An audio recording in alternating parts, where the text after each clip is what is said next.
Yo, what is up, everybody? Your boy Sir Esco back again with another short horror story for you guys. This one is titled The Grave Crawlers, written by Old School Horror.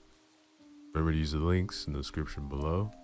Show love to them, like, comment, and subscribe. I reached the gates of Whispering Pine Cemetery, but had to stop because my lungs were burning. The hot air outside made my life considerably harder as it dried my mouth and throat mercilessly. My pursuers were not far away, so I had a choice to make. Time was of the essence. I could either continue running or jump the fence to the realm of the dead. Looking to my right, I saw far away the torches of the mob, which was hell-bent on capturing and punishing me. The thievery I had committed was out of the utmost necessity. I still hate myself to this day as I'm writing these pages for that unlawful act. But my punishment had been greater than that which any mob could have inflicted upon me. For what I've experienced that night exceeds the most hellish punishments or nightmares any mind could comprehend.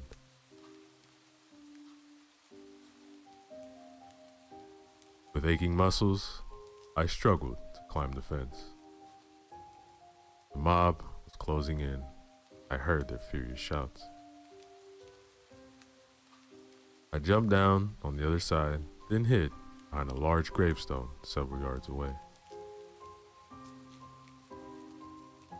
They turned onto the street with the cemetery, and just when I thought they'd passed by, they stopped. My heart was beating like the drums of war, and I was struggling to keep my rapid breathing from uttering any accidental sounds.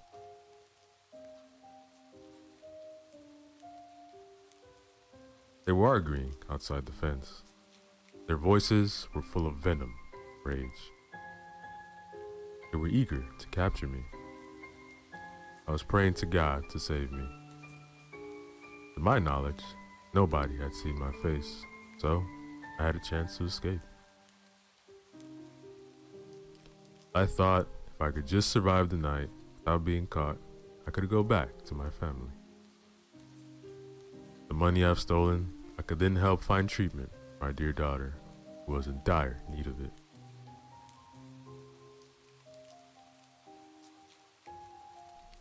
The arguing reached an end, and the mob decided to split up in order to increase their chances of finding me. I sighed in relief, thank God for his mercy. Had they chosen to enter the cemetery, I would have had no chance. Now looking back, I know it was not mercy from God, rather a punishment for my grave sin.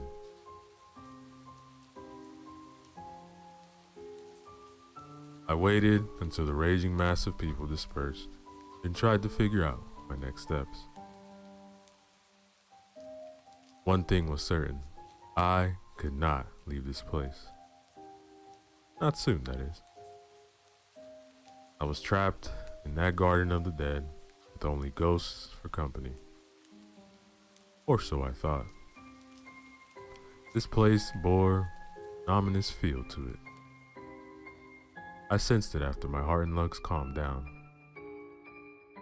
The smell of dried grass and dust accentuated the thirst I was feeling. Could have killed for a glass of cold water. Could even drink from a dirty puddle.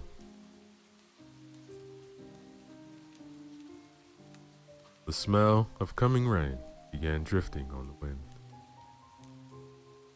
This was welcome at first, as the cooling air brought a much-needed relief. The prospect of rain was alarming. I looked to the sky through the pine branches and saw the moon fade behind the amassing clouds, then turned my gaze to the dark shape which was looming in the distance like an everlasting curse. It was the house of the former caretaker and mortician Mortimer Blackwell. He had died before my birth, but his infamy has spread all across New England. Rumors say he had experimented with dark magic, and he had committed unspeakable evils in that very house. Nobody had the courage to go inside that edifice of conjuring and death. His entire family had perished in the mysterious circumstances after his death. So did subsequent buyers of the house. And after nobody was willing to buy it anymore, it stood derelict. Whatever was hiding inside was watching over the cemetery.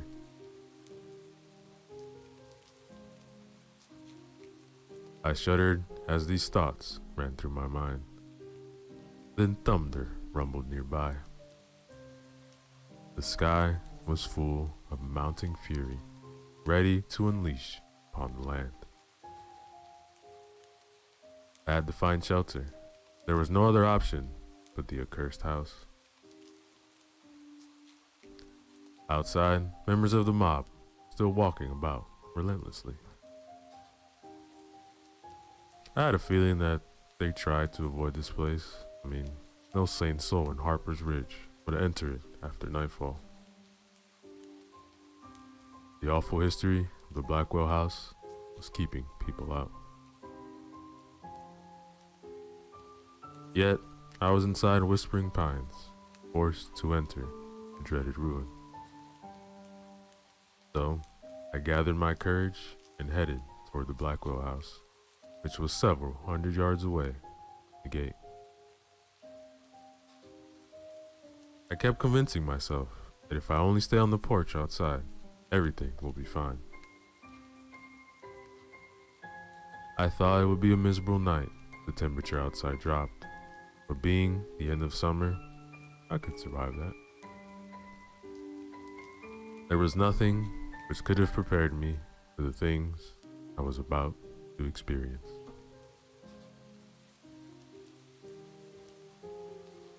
After a cautious walk among tombstones and pines, I reached the rotting corpse of the Blackwell house. The steps leading to the porch were made of stone, just like the stone of the graves in the cemetery.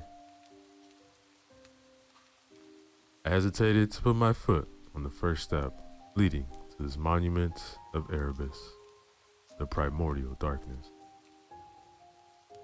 But as drops of rain began falling, I took the step with trembling feet.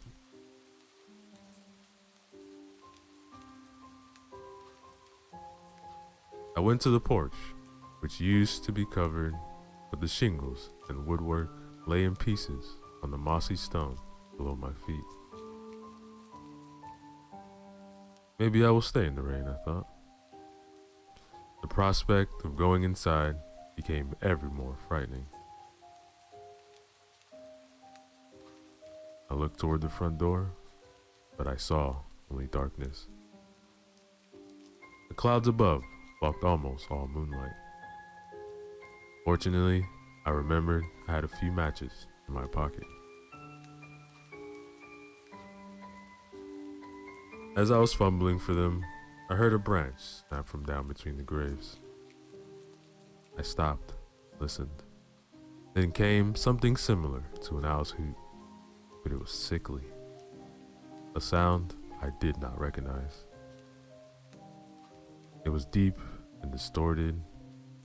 I turned, but saw nothing. Then another strange hoot sounded, this time from another direction. This one was slightly different, but still definitely not made by an owl, nor any other nocturnal bird.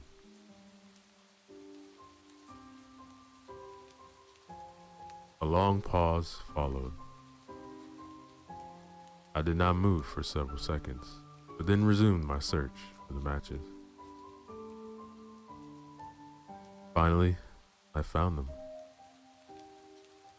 I took the small matchbox in my hand and opened it.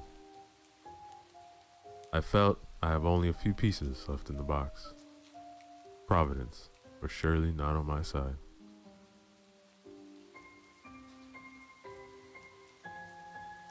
I lit one, then I recoiled in horror. A few yards away, between the graves, I saw a figure move. A gasp escaped my mouth as I tried not to scream with fright. It was only a fleeting moment, but I undoubtedly saw a humanoid shape crawling on all fours, then disappearing in the shrubbery.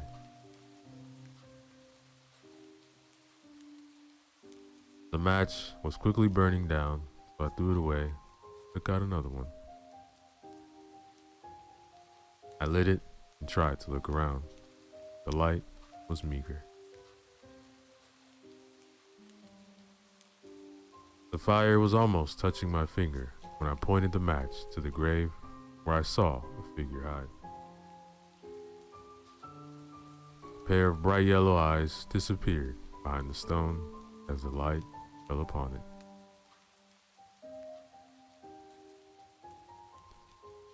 Something was lurking between the graves. There was no doubt in my mind about it. I was trying to convince myself that it was only an animal, but its movements were unlike that of any creature I knew. Match burned my finger, so I dropped it. Then I heard rustling. Something was coming from the direction of the grave. I took several steps back, but heard the thing approach the darkness. It uttered a menacing but unrecognizable sound as it closed on me. Meanwhile, the falling droplets transformed into rain, and the ramshackle porch roof above provided little protection.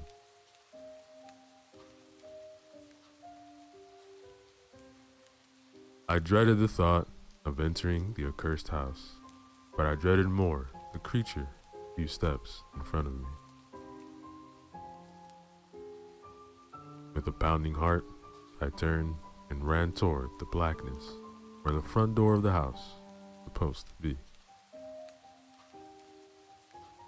That thing bolted after me, but I reached the door just in time. My hand instinctively found the latch, and I opened it, stepped in, and closed it before the creature could catch me. I heard it pace around the door, sniffing, probing.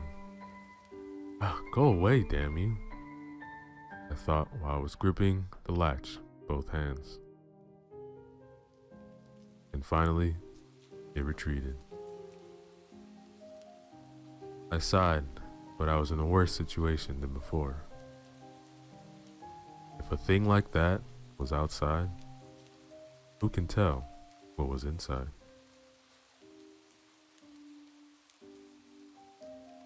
The smells drifting in the house were the most unnerving and peculiar.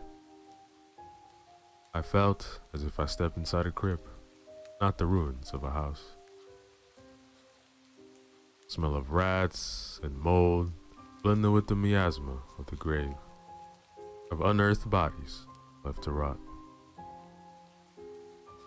Everything there reeked of desecration and unholiness.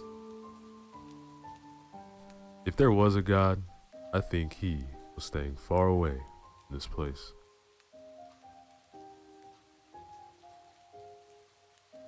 I held the door for some time, anticipating the creature's return, but it did not come back.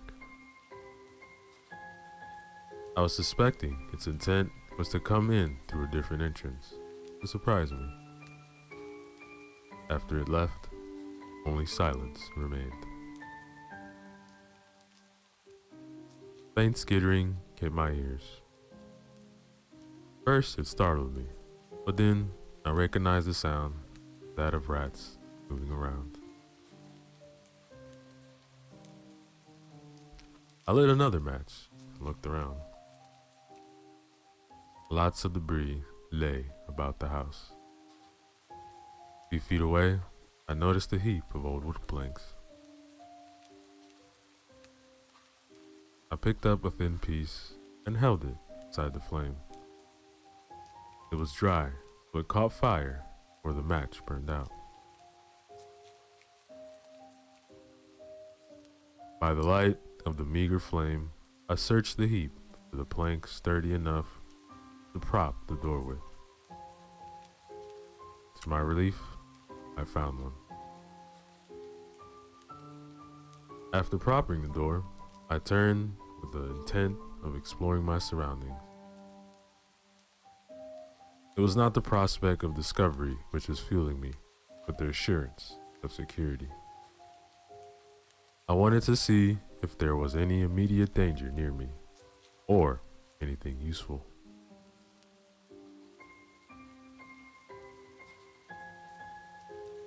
It was clear to me that surviving the night was exceptionally more difficult than I had imagined previously. At least I was sure the mob was not coming after me there. As I walked into the living room, I heard and felt the floorboards creak painfully under my weight. A thick layer of cobwebs and dust covered everything. Rat droppings everywhere. I noticed a large table in the living room, and my heart began pounding after seeing what was on it.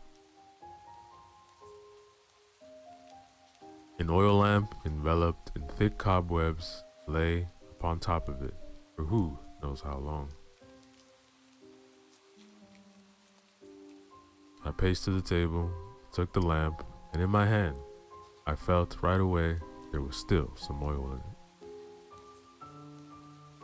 It was the most welcome find, just like a thirsty man finding water in the desert.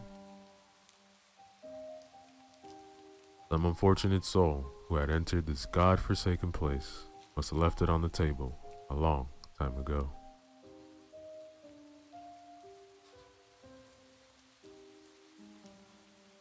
After clearing the cobwebs, I lit it.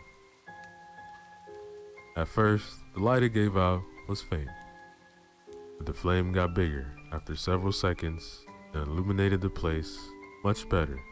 Weak flame, but thin piece of wood.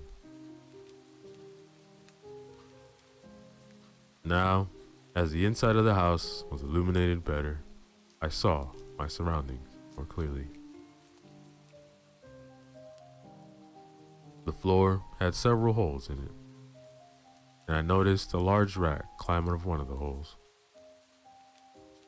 The light visibly confused it, and after staring at me with its beady eyes, it walked away nonchalantly to a dark corner while passing close before me.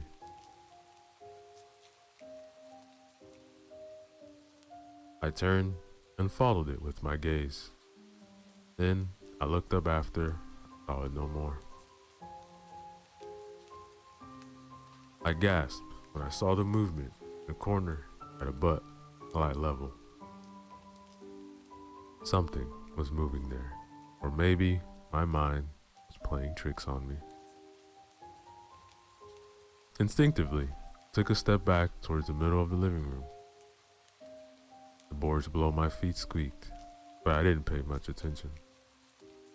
My eyes were fixed upon the shifting, undulating darkness.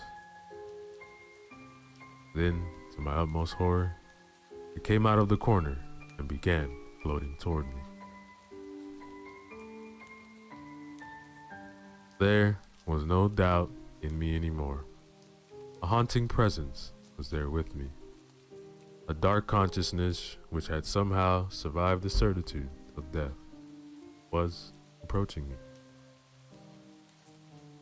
As it got closer, I saw it possessed a human shape. But it was as black as the darkest pits of hell. It had no features, only a contour, and it radiated an icy chill. I still don't understand how something could radiate coldness, but that thing certainly did. It was emanating from it, and I felt it drain all the remaining warmth from my body.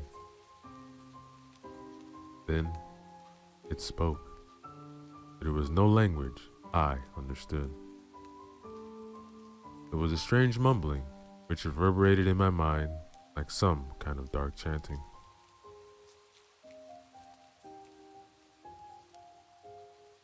I took several steps back while my skin was crawling from the icy touch of fear. Then, on my last step, I heard a crack, and I was falling backward into the abyss. I screamed, of course, as the fall came as a surprise. I instinctively clutched the oil lamp close to my body to avoid breaking it. The last thing I wanted to do was set myself alight. I was expecting to hurt myself, but to my surprise, I felt on something regularly soft. The smell which hit me was atrocious. It was like being locked in a coffin with a rotting corpse for company. Then I looked around and saw what was below me on the basement floor. A pile of bodies in various stages of decomposition, with rats crawling all over them. I threw up right then and there, then scrambled to get up and move as far away from the horrible pile as possible. My incredible luck, the lamp was still burning. I was clutching it like a mother clutch her dear newborn child. I searched for the humanoid darkness, which caused me to fall into this mass tomb, but I did not see it. The basement was littered with all kinds of waste. Close to the pile of bodies, I noticed the broken wood planks, which had once been coffins. Then I heard rustling from near one of the walls. I looked towards the source and the sound and saw a large hole in the brick wall. Then I saw another few yards away. Rustling became louder. It was as if something were crawling through one of these holes.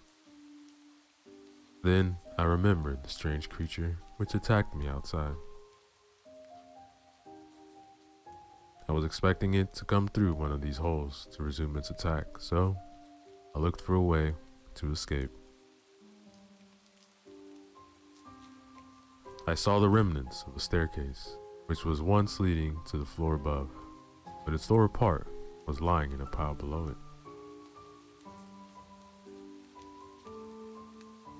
I had looked towards the hole again as the crawling intensified, and I saw the creature.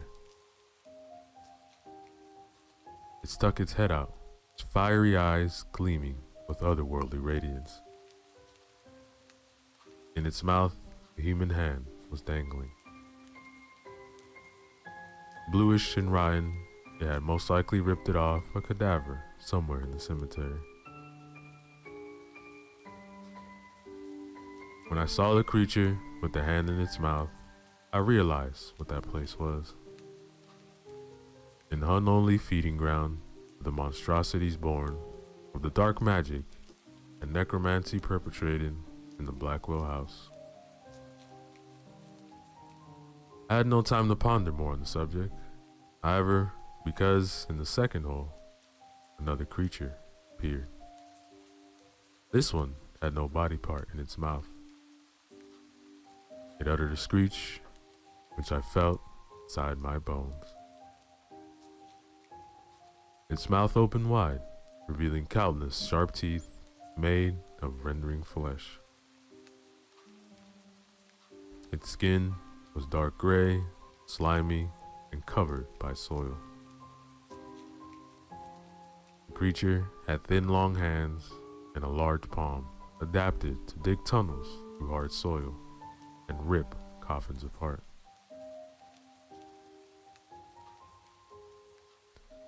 My eyes darted around, searching for a way to escape. Both creatures jumped out of the holes, and the first one dropped a hand from its mouth. It fell to the floor with a soggy thud. More creatures followed the first two. That was when I genuinely thought, I will serve as food for these ghouls, just like the bodies I have fallen over. As I was retreating, I turned my head and saw a small opening on the opposite wall. It was a small basement window. I knew right away I had to try it. It was my last and only chance, but with the beast closing in, I doubted I would get out. They approached, trying to encircle me while more came from the holes in the wall. A larger one came through, and when it saw me, it growled menacingly, then jumped into the pile of bodies. Saliva was dripping from its mouth. It must have been their leader. That was when I bolted toward the window. The beast growled and ran after me. I reached the opening with a few steps, but I felt them close. I smashed the lamp into the ground behind me, and the oil spilled and caught fire, blinding the nocturnal creatures for a few seconds. I jumped and grabbed the edge of the opening and pulled myself up.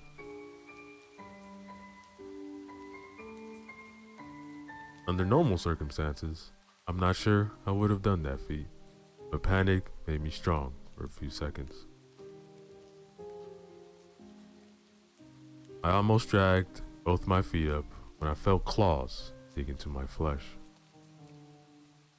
The pain was sharp, cutting like a razor blade.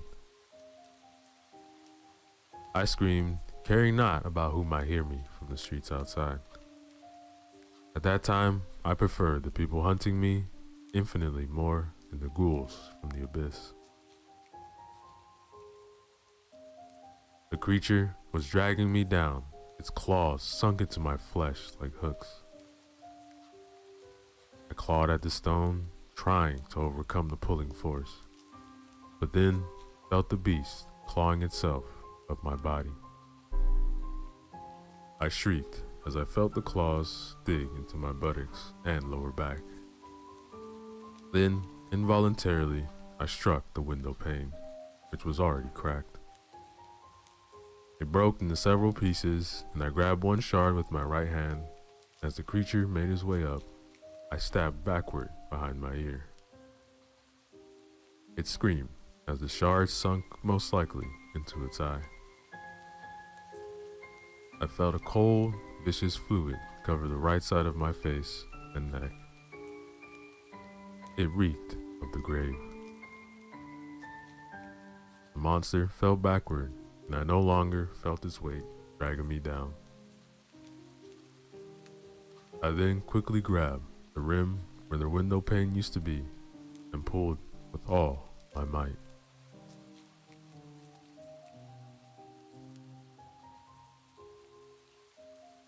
I didn't notice a shard of glass cutting deep into my palm. All I wanted was to get out by any means necessary. I did, but it was not over. I saw the shape of another creature in the opening. Rain fell on me mercilessly, but I did not care. It washed away the putrescent gore, which struck to me when I fell onto the pile in the foul blood of the monster I'd stabbed. In the basement, the fire caused by the broken lamp was already fading. By its dying light, I saw several hideous heads pop up behind the creature. which was already crawling outside. Having no weapons or anything which I could use to defend myself against, I ran towards the cemetery's edge. I heard them behind me as they gave chase. At the last moment, I changed directions with a sudden move. This made one of them crash into a gravestone, which shattered. So I ran, changing directions several times. My body was screaming for me to stop. My lungs were at the end of their capacity, and my heart was bursting out of my chest. Fortunately, I reached the fence. I jumped on it, and in a few moves, I was already on the other side. There was no time to be careful, so I fell on my side in a large puddle of fresh rainwater and gasped desperately for air as my chest was exploding from the effort.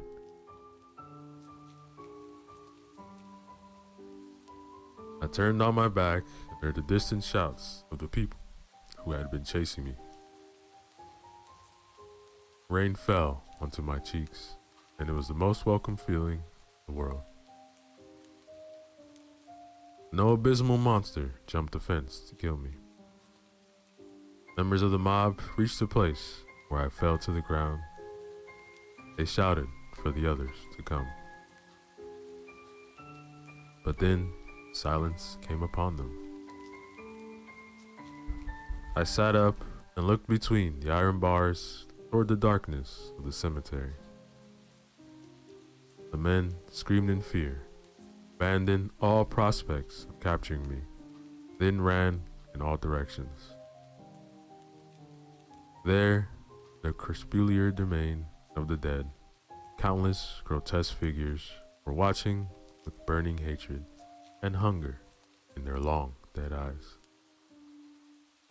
But whatever ancient curse that awakened them, it also forbade them to step beyond the boundary of their domain. One by one, they faded back into the shadows. They retreated to the house of death, where the frigid ghost, Mortimer Blackwell, was still watching over his children. That, ladies and gentlemen, is the end of our story.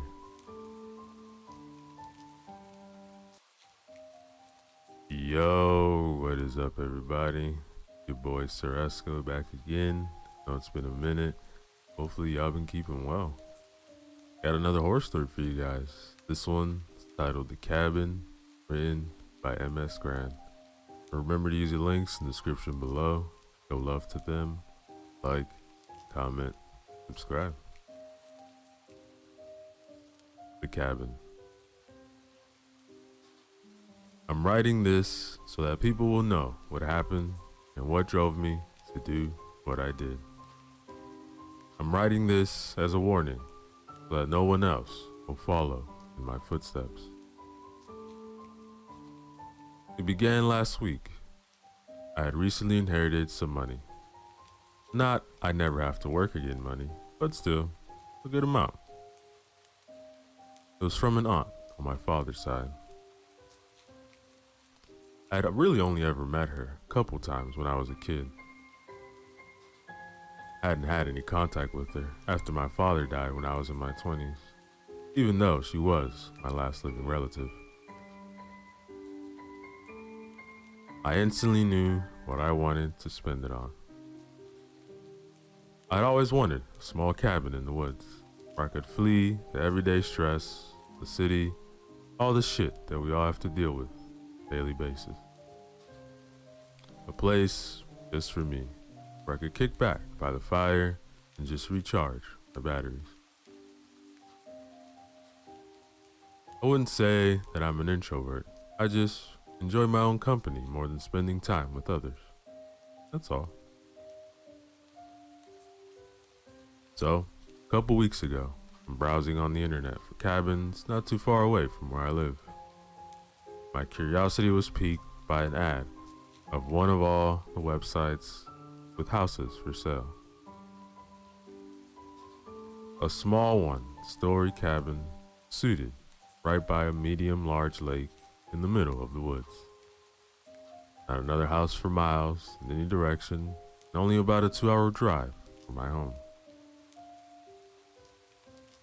Looked exactly like the cabin I've always wanted in my mind whenever I've been daydreaming about having my own place like that.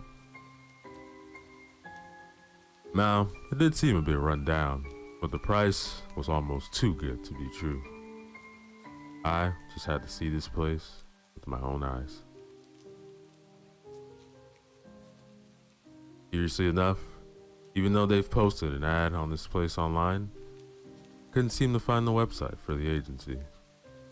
Only a landline phone number on an ad in itself. I called the agency, set up a meeting with their agent.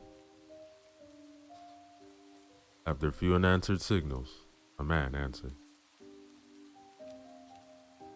Down and out of breath, like he had a rush to answer the phone. We decided that I was going to drive up to their office on Tuesday last week and meet up with him. And together, we were going to drive down to the cabin to have a look.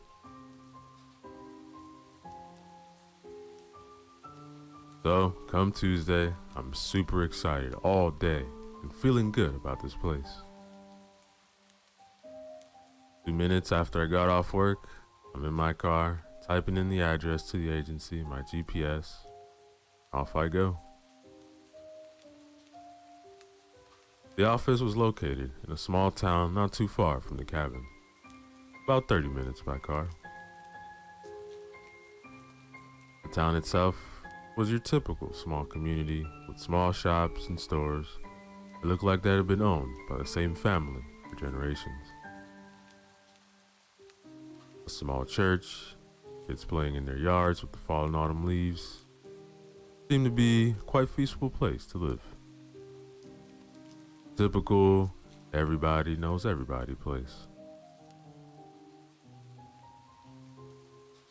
The not so gentle GPS voice abruptly advised me that I was coming up to my destination in a couple minutes. I took a turn and saw the sign for the agency, the other side of the street. I turned my car around at the next intersection, and when I came up to the place, a man was standing outside with a briefcase, constantly checking his watch, clearly waiting for someone to arrive. I parked my car, got out to go over to the agency when the man looked over my way. "Yeah, you're here for the cabin, right?" "Cabin by the lake?" Yes, I am." "All right, well, let's get going." He got into his car that was parked down the street and asked me to follow him in my car.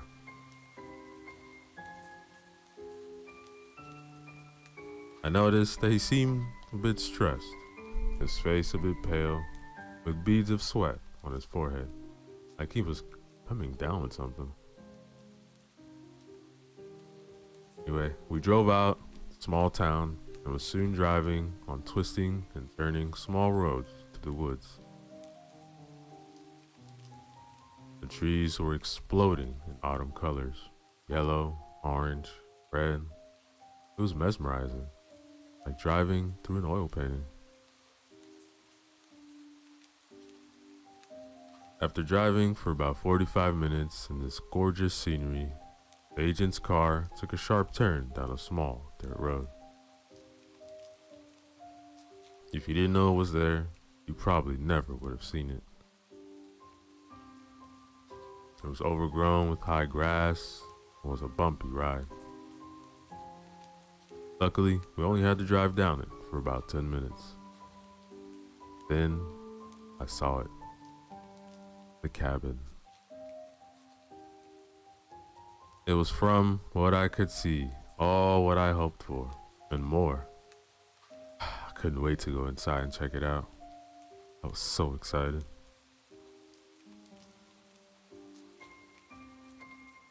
I parked my car next to his and got out.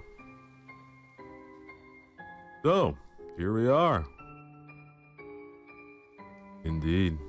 God, what a beautiful place, I whispered to myself while looking around. The cabin was just like in the ad. A small, dark wooden house right next to the lake. The lake itself looked a lot bigger than it did in the small photos that I'd seen. The surroundings were all forest. Everywhere you looked, all you saw were giant, ancient, majestic trees reaching for the skies, now full color. The ground was covered with the fallen leaves, some dancing around in circles, and the mild winds blowing. You really smell the fall air. Soon it would be winter, and I could only imagine how beautiful this place would look, covered in snow.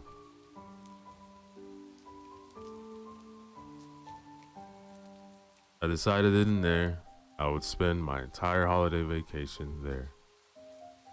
Could we have a look? I heard him say, awakening me from my daydreaming.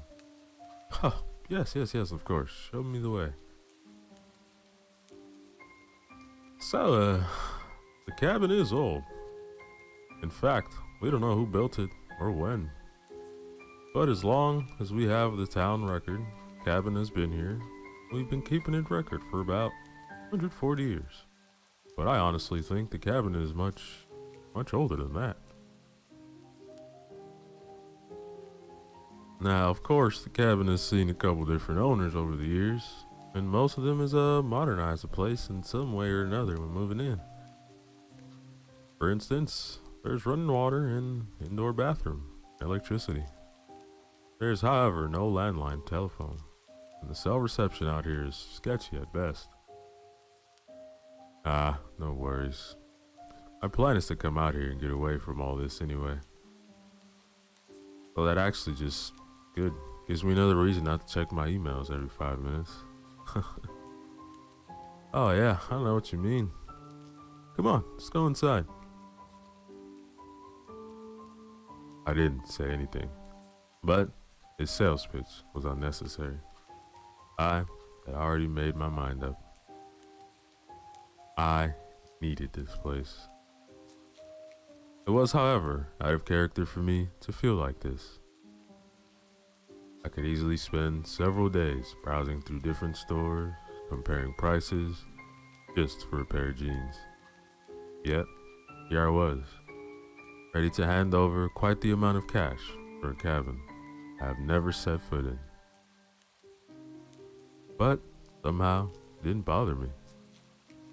It was like I was drawn to it. I needed it. I wanted it. Every fiber in my being telling me so.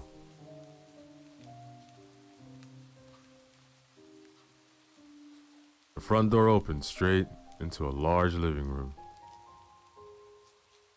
In the wall to my right, there was a big stone fireplace, beautifully and masterfully built, with large stones, different forms and sizes, carefully placed like a jigsaw puzzle, framing the fireplace. Opposite to my left was a door to the bedroom. Next to that, the door to the bathroom. I immediately fell even more in love with this place. I was so into that, I at first didn't even reflect over the fact that it was furnished. The bedroom was a cozy little room, a big window overlooking the woods and the dirt road we drove down a couple minutes earlier. The front window, there hung old see-through once white curtains. You know, the ones grandmas always have for some reason. An old sturdy bed stood in the center of the room, complete with madras and bedspreads. If not for all the dust, it looked like someone had just got up from this morning and left it. Next to the bed, there was a small-sized table with a candle holder, covered in old melted stearic.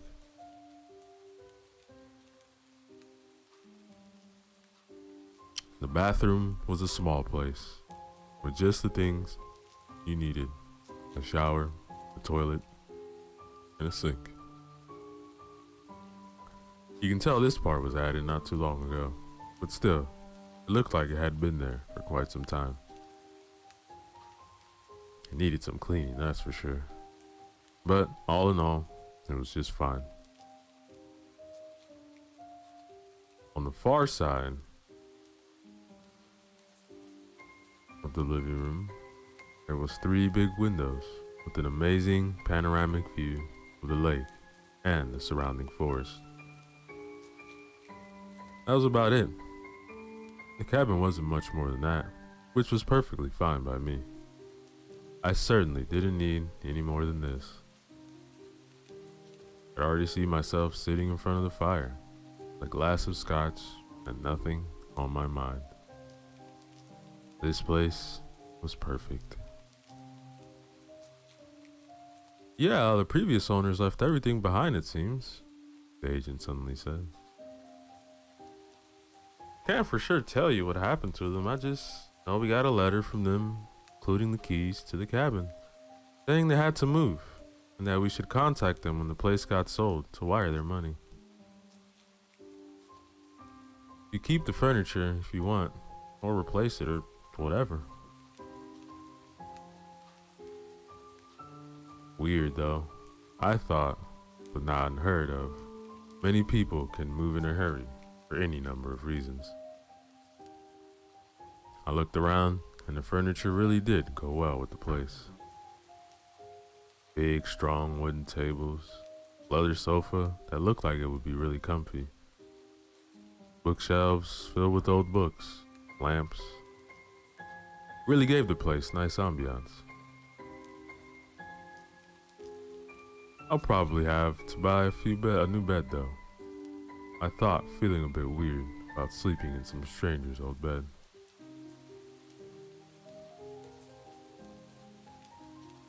I went over to the big windows to take a little look over the amazing view. The last rays of the sun gently kissing the lake and the woods. It was first then that I noticed an opening to my right, on the same side as the fireplace. It led into a small kitchen, which had all the basics. Nothing fancy, but just what you needed. There was also a back door from the kitchen leading out to the backyard, right by the lake. I opened the door and took a step out. I closed my eyes, took a deep breath of the crisp autumn air. It filled my lungs, and I could feel myself growing calm. Slowly, I opened my eyes to the view in front of me, took it all in. It was truly amazing, a little piece of paradise.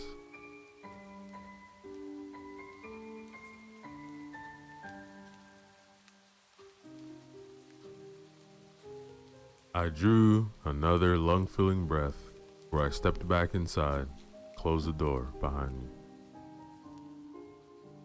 I was looking through the drawers and cabinets when I noticed the floor sounded differently in the middle of the kitchen. There was a small carpet there, and when I pushed it away with my foot, it revealed an old hatch underneath.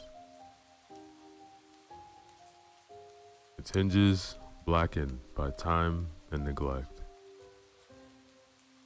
I looked over to the agent who was leaning against the wall, the kitchen entrance. "Oh, go ahead," he said, almost in an excited manner, motioned with his head towards the hatch. Open it, I leaned down and grabbed the handle and pulled the hatch towards me. It creaked and groaned like it hadn't been opened in years. A deep, dark, empty space beneath it stared back at me. I was trying to see what was down there. A steep wooden staircase with questionable stability led down to the darkness. I looked around for a flashlight. Like he was reading my mind, the agent came over, handed one to me. Here you go. I always keep one on me whenever I go into the woods. I started to descend down the stairs, with one hand firmly gripping the wall, and the other one holding the flashlight, illuminating the steps in front of me. About 15 steps down, I made it to what looked like a classic dirt cellar. The kind they used to have in the old days when you needed somewhere to keep your food from spoiling. You didn't have access to a refrigerator. This dirt cellar, however, was a bit different. It looked like someone had used it as an office of some sort. There was an old desk, 2 big bookshelves along the walls, packed with books of all sizes. What an odd place to put an office, though. I shined the flashlight around the small space and saw that there was an old oil lamp hanging from the hook. I took it down and brought it back with me to the kitchen.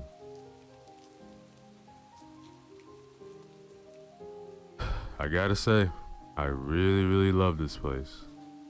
But I gotta ask, why the cheap price? Well, to be honest, we've had this place on the market for quite some time now, without any luck. I really don't know why no one else has come along sooner and swooped this beauty up, because as you've seen for yourself, it's a beautiful and well-maintained place. Yeah, if I had the money myself. It really is something. You know what? I'll take it. Where do I sign? I didn't think he could possibly smile any wider than he had done this whole time. But when I said I wanted to buy the place, I swear I thought his face would crack from how wide his smile was. Right here, he said while opening his briefcase that had been holding on to his whole time. Tossed it on the kitchen counter and opened the clasp on either side, pulled out a stack of papers. He had the contract drawn up and ready to be signed. Sign here, there, initials there, and there. He looked almost like someone who had 9 out of the 10 lottery numbers down and just wanted for that jackpot number. I put down my last initials and noticed how he was breathing heavily and started to sweat a little. All right, there you go. You're officially a cabin owner. Congratulations. Thank you very much. But what about the money? Oh, there's an account number in there somewhere. Just wire the money when you can. I trust you. Okay. Yeah, I'll do that as soon as I have access to the internet again. Perfect.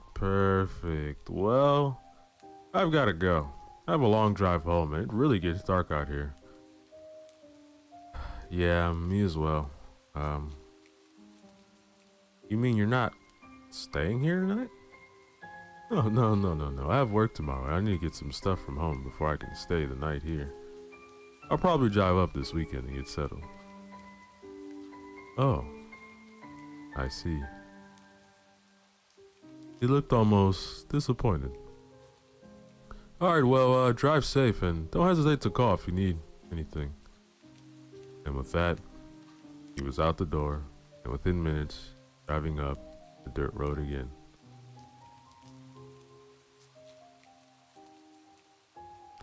I took one last look around. My cabin, I thought. My own cabin. I let out a slight laugh. I couldn't believe it.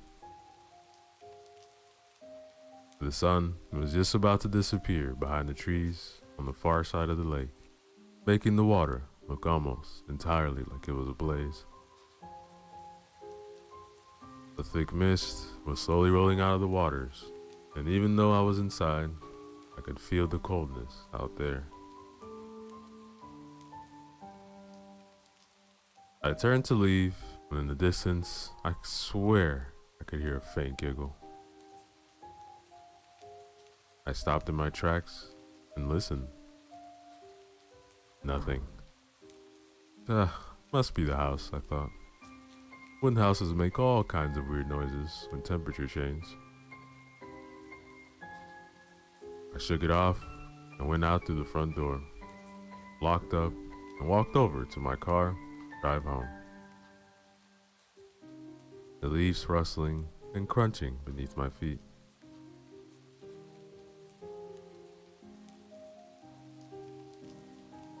It was completely dark out by now, and I had to take it real easy to find my way out the main road again. Quietly reminding myself that I needed to look over that dirt road again and clean it up a bit. I had been driving for about 10 minutes on the main road back, twisting and turning, when I came up to the sharp right turn again.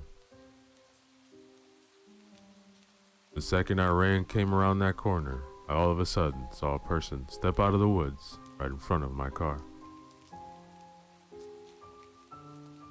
I slammed brakes, but it was too late.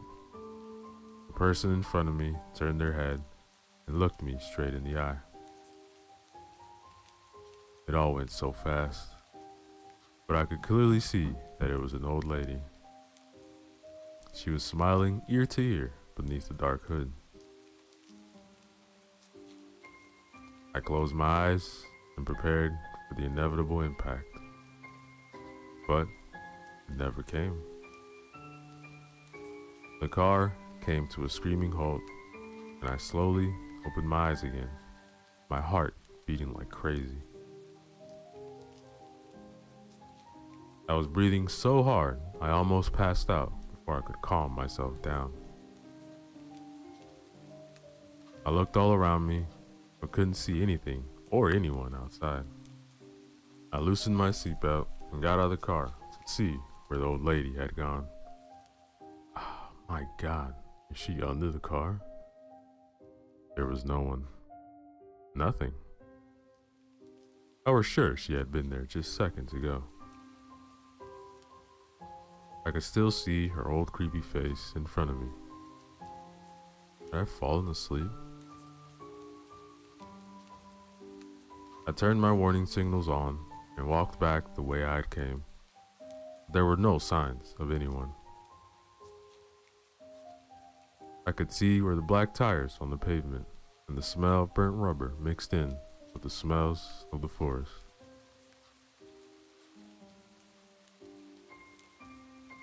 The wind was picking up, thrashing and tarring the huge trees from one side to another, branches cracking and breaking in the wind. In the distance, I heard a lone owl howl. After looking around for a while, I, without finding any evidence for an old lady, or any other person for that matter, got back into my car, drove all the way home. The rest of the way being uneventful.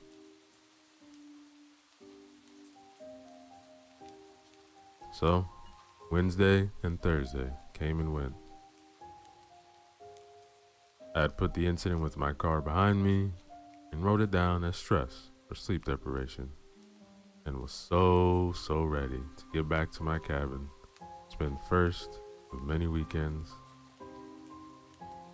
My cabin, I thought with a smile. My bags were packed and I already was in the car. I hadn't had time to look for a new bed yet, but figured that I would just throw some blankets over the existing one and make it through the first couple of nights like that.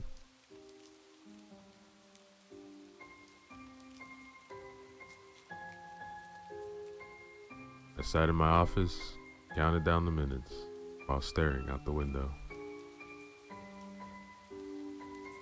Outside, the busy city was living its life. People in suits, stressing, get from one place to another, cars stuck in traffic, honking at each other, get out of the way.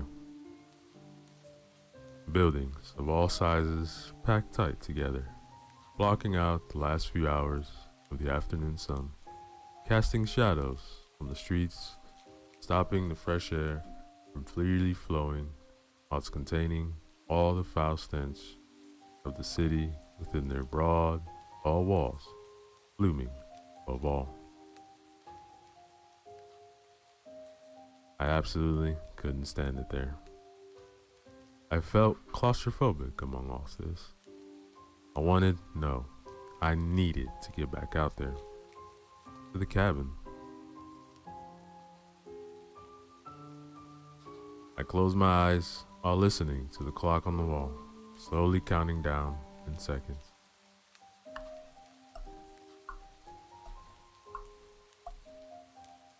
In my mind, I was back by the lake, feeling my lungs once again being filled by that pure, fresh air.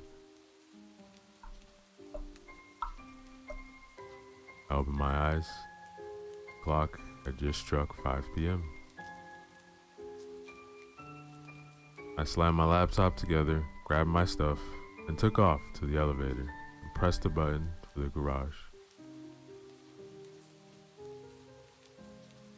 The elevator stopped on each floor to let more people in, pushing me further back. I could feel the panic of this containment creep closer. My pulse beating faster and faster. I stood in the corner at the back of the elevator when the doors opened once again. I couldn't see much from my position. A small metal box now packed with people, all wanting to get home as soon as possible. But for a split second, one of the mirrors of the wall, I thought I saw a familiar face step into the elevator. I tried to look past all the suits, all the trench coats in front of me, and that's when I saw her. One quick glimpse was all I got, but I saw her. The only one not facing the doors, but staring me straight in the eye. There she stood, the old woman that I thought I had ran over the other day, smiling. I only saw her for a split second, and when the doors finally opened again and people started to exit, she was gone.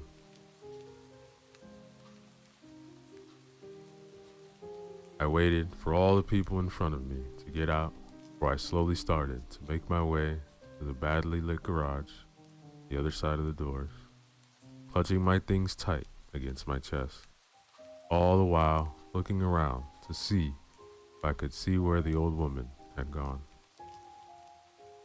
But just like the other day, she was nowhere to be found.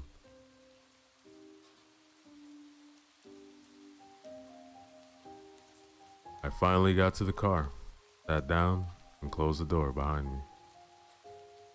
I took a deep breath. You're imagining things. Come on. Another breath, I slapped myself to return to reality. And then finally, I was on my way. I got up to the cabin around 7 p.m. The sun was in vain struggling to illuminate on the oncoming night sky. The trees looked just as beautiful as a couple days ago. Majestic, beautiful, huge. I wondered how old they could be, how long they had stood there, dancing in the wind, their roots digging deeper and deeper to the soil for each coming year. What secrets do they keep? What have they seen during their time?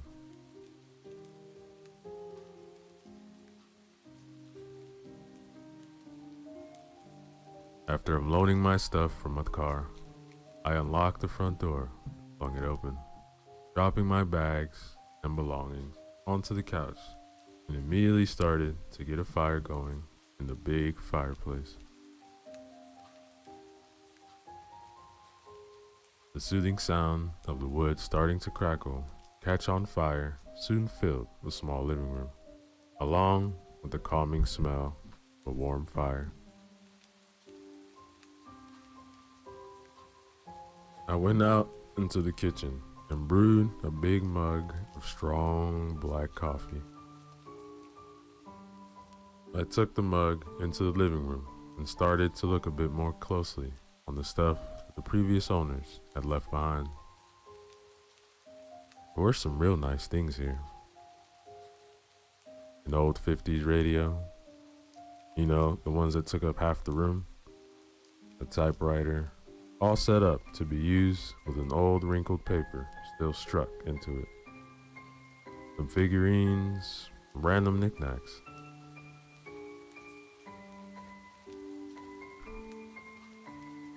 I started to go over the books on the bookshelf. I noticed that they all had the same theme. They were really old books, like really old antiques, about spirituality, religions, dark magic, crystals, stuff like that. I'd never really been interested in things like that, but I got intrigued.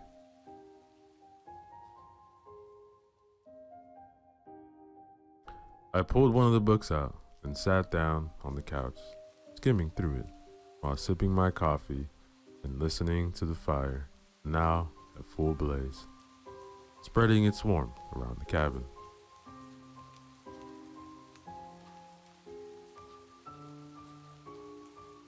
I can't understand how people still believe in this stuff, I thought to myself while flipping through the pages. I went to put the book back up on the shelf when I noticed a painting hanging over the fireplace. How have I not noticed this before?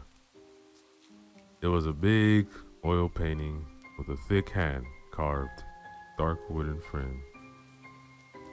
A painting of this very cabin.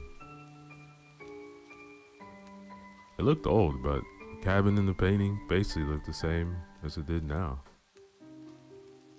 The quality of it was amazing. So much detail. All the small differences in the colors of the wood, the hundreds, if not thousands of leaves on the trees, each carefully painted. The way the sun broke through the clouds in the sky and reflected on the lake. The lady in the window. Wait, what lady? I looked again. There was no one in the window. I had to rub my eyes, but I swear I saw someone there just now.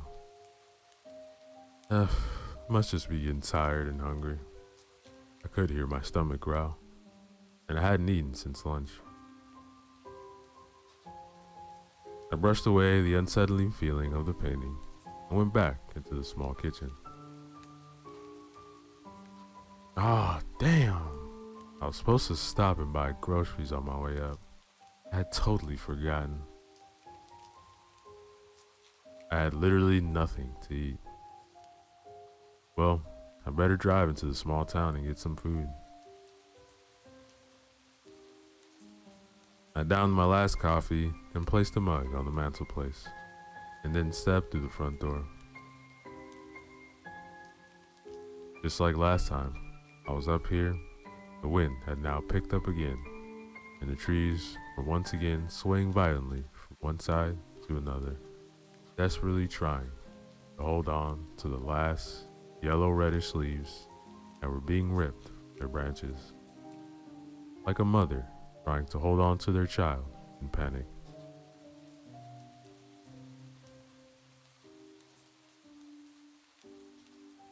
I got out to my car and started to drive away when I took a quick look in my rearview mirror and saw the exact spot that the painter must have stood while creating a painting above the fireplace. I swear I could see someone standing in the living room window, if only for a split second. I stopped my car and turned around to get a better look. There was no one. Swear my mind's playing tricks on me. I really need to get to eat. I just kept on driving and finally got to the town, parked my car, started to walk around. It really was a small town. One main street, a couple of smaller ones intersecting with mostly homes, different sizes. The place seemed deserted at this time. Yellow tinted lights above the street rocked back and forth in the wind. It started to rain. I couldn't see a living soul anywhere, but I felt like I had eyes on me from behind every curtain, every dark window I walked by. I wrapped my jacket closer and tried my best to avoid the cold rain as I finally found a small grocery store with the lights on and went inside. The store mirrored the rest of the town. It was like taking a step back in time as I went inside. It looked like a grocery store from the 50s. Big bags of wheat, potatoes, seeds, and some sort of floor with hand-painted signs. Cans of all kinds of soups and preserved fruits, vegetables on the wooden shelves. The place was only lit by a dim light, hidden somewhere above the rows of shelves that took up most of the place of the small shop. The radio was playing quietly in the distance, and you could hear the rain, gaining in intensity as it poured down on the windows. There wasn't much to choose from, so I got some basics and went to the register to pay.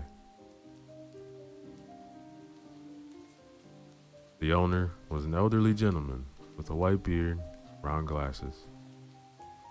He reminded me of Santa, I remember thinking. He looked up at me from his chair where he sat, reading a paper with a suspicious look.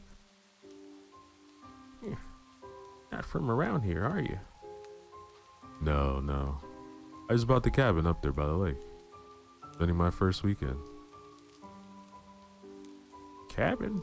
By the lake? Huh. Yeah, it's a small place. I see. And this is your first night? Oh, that's right. Just needed to get some food out there. Mister, if I were you, I would get in my car and drive back wherever you came from. I just looked at him, dumbfounded. Didn't really know what to respond. So I just grabbed my groceries and started to walk towards the door, casting one last look back at him before I went outside. I'm serious. Forget the cabin. Go home.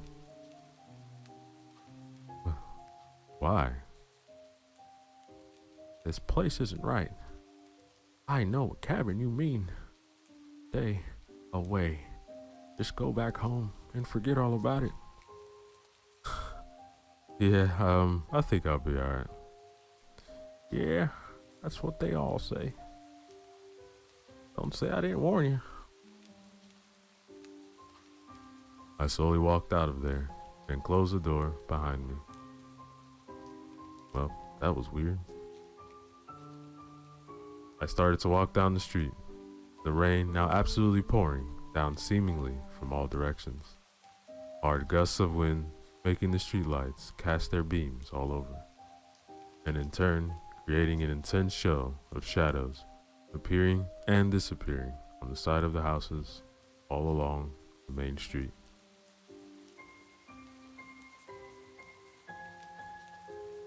I realized I was close to the agency, where I had met the agent on Tuesday. But when I came up to the spot where we'd met, the place was all boarded up. And oddly enough, it looked like it had been like that for some time. The wood on the boards looked old and weathered, rusty nails protruding from the sides, like it had been nailed to the wall for ages. There was no sign of having any kind of business for years, let alone 3 days before. I tried to peek inside between the moldy, smelling boards, but couldn't see much. It seemed completely empty and abandoned.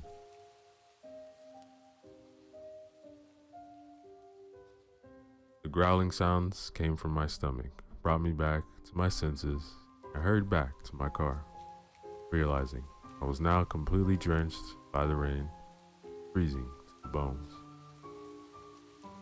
Oh man, I couldn't wait to change into some dry clothes and sit down right in front of that warm fire back at the cabin.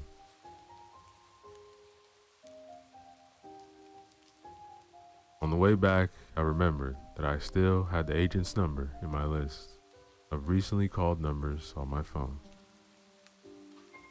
He did say I could call if I had any questions. So I called him up to check what had happened to their office. But as soon as I hit dial, I got the familiar tone that a number had been disconnected. That's odd. I'll just try him again tomorrow.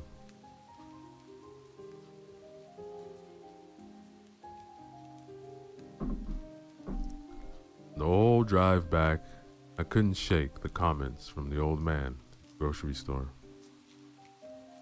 He really sounded like he meant what he said. He sounded almost scared for my well-being, like he knew something I didn't. Should I go back and talk to him? And what did he mean by, that's what they all say? Ooh. So, I decided I would speak with him next time I go into town. As far as I was hungry, wet, and tired, I am not going to turn this car around now.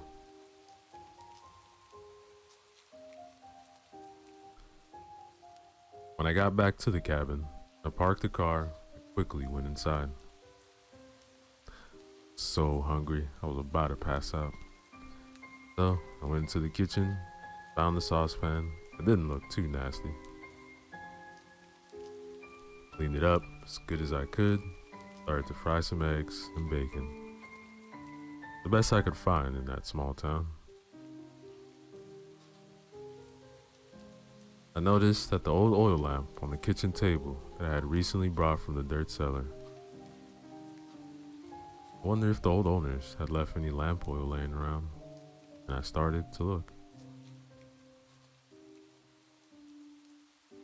After moving some stuff, I found a bottle with some fluid left and filled it up and lit it. It really gave a cozy light and a nice smell.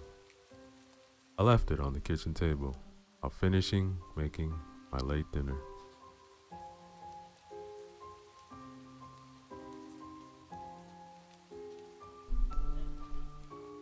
I sat down to eat while looking out into the darkness that had settled over the lake. The rain crashing down on the surface like someone was throwing hands full of pebbles, all their might, to the lake. The winds stirring up white foamy waves, going all directions at the same time, crashing into each other with force, sending the foamy droplets flying and joining the rain from above.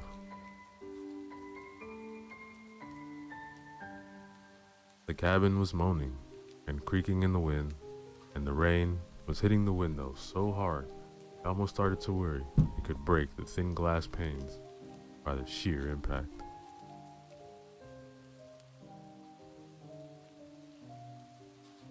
I started to think about the cellar beneath me. It really was a strange place to have an office. No windows, cold, dark. I needed to investigate it further. I finished my dinner and placed the dishes in the sink. Before I checked out the cellar, I had put some more wood on the fire. You could really start to feel this was an old place. No great insulation, especially in weather conditions like these. If the fire went out, it would get real cold in here real fast. I went out into the living room, and the fire was almost out already. Red embers glowing.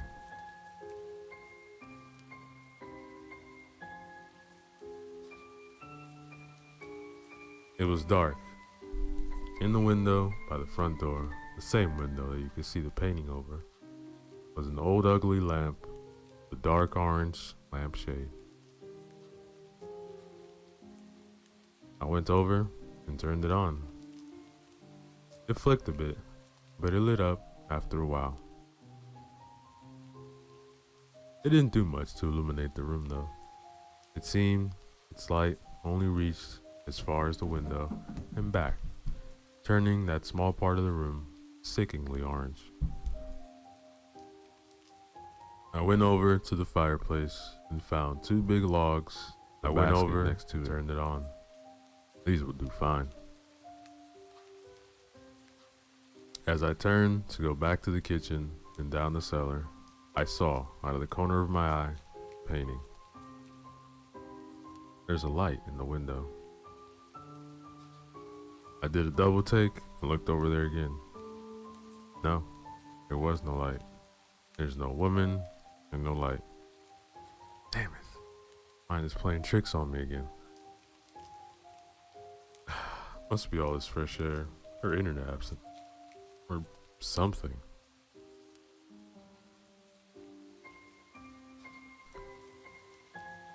I went back into the kitchen and rolled up the carpet to reveal the hatch underneath.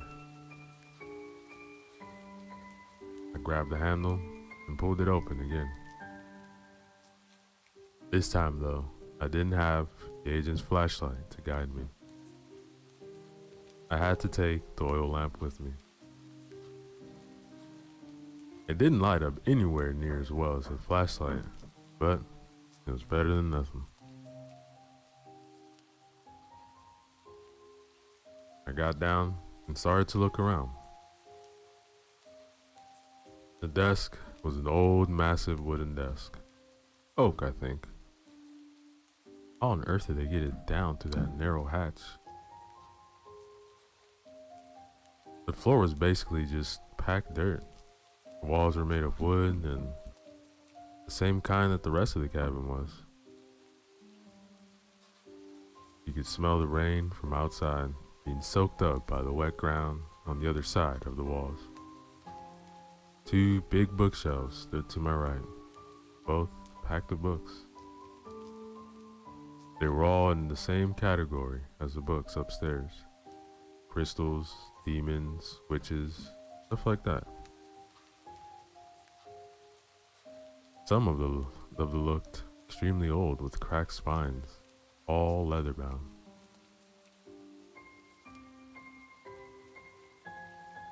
There was a faded image of a mountaintop in the foreground with what looked like a fire behind it. I flipped through the pages, but it was written in foreign language that I couldn't understand. It looked like nothing I had ever seen before.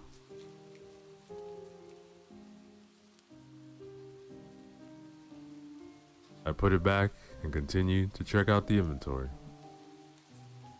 I swear I thought I could see something that stood out against the old spines, tucked away in the back. I removed them and held the oil lamp to get a better look. And there in the back of the shelf was another book. But this one seemed a bit newer than the others. It had no title, no image on the front. In fact, It looked more like a diary than a book. I got intrigued.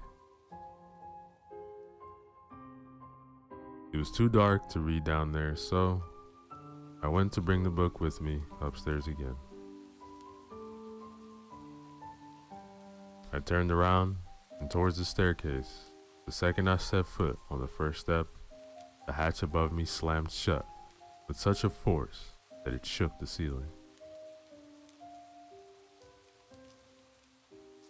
I got so startled, I dropped the book, damn near dropped the lamp as well. I rushed up the stairs and tried to open it, but it wouldn't give way. It lifted a few inches before it slammed shut again, almost like someone was standing above it. I swear I heard a giggle like before, only closer. I started to freak out and was about to yell for help when I realized that there was no one around for miles. I was alone. Alone in the dark, damp cellar. Claustrophobic panic started to set in again. But as quickly as it started, it stopped. Suddenly, the weight lifted and I could open the hatch again.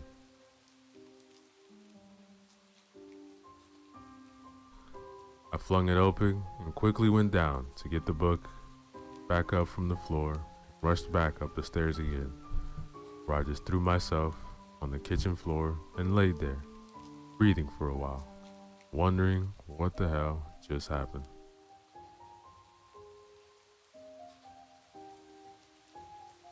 I got up, closed the hatch behind me, went into the living room, and sat down in the leather couch in front of the fire. Outside, the weather had not started to settle. It seemed to only get worse. So, I placed the book on the table, got up from the couch, walked over to the big windows overseeing the lake, trying to shake the sudden rush of adrenaline out of my system while watching the storm rip through the surrounding forest outside. I worried a bit if the huge trees near the cabin could withstand such brute force. What if one of the trees would fall over in the wind? It would turn this cabin into tinder in a blink of an eye.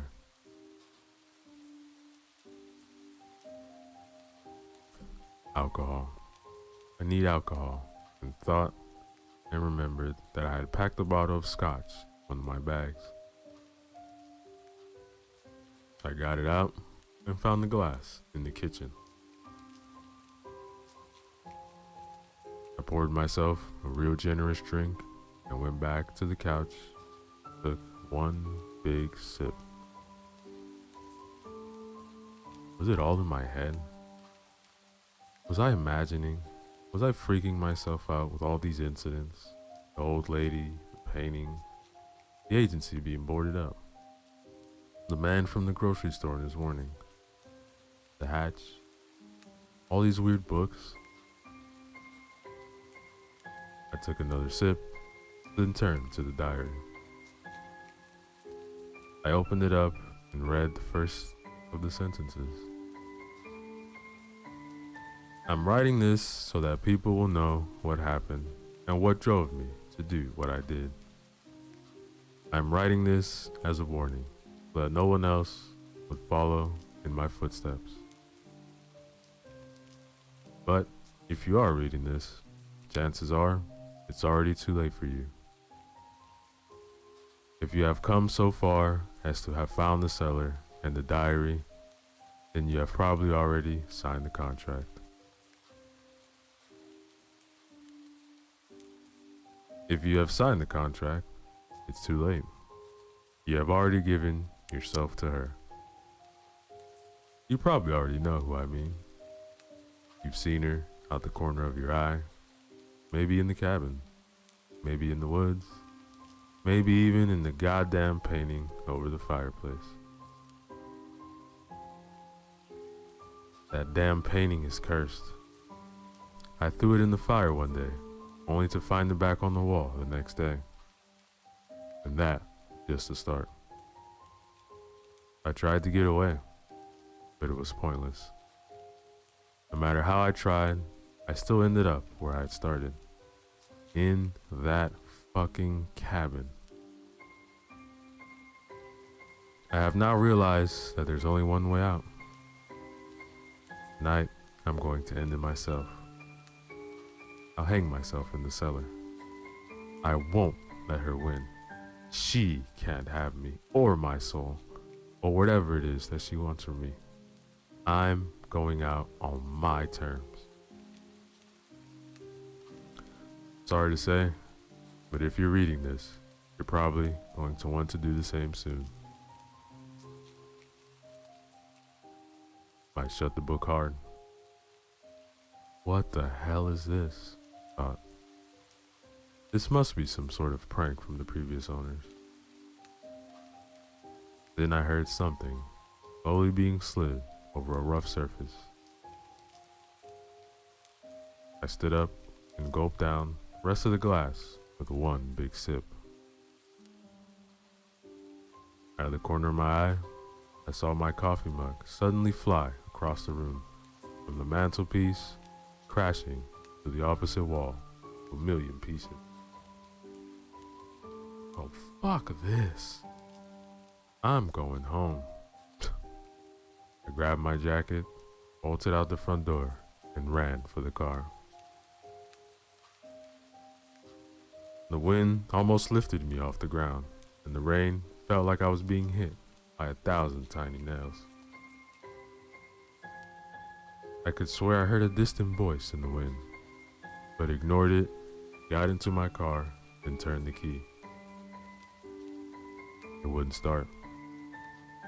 I tried again and again and again and again, but no luck. It was dead. I screamed and got out again and started to run up the dirt road. The second I turned back to the car, a huge branch broke from the tree just above, came crashing down, straight through the windshield of my car, into the driver's seat. Holy shit!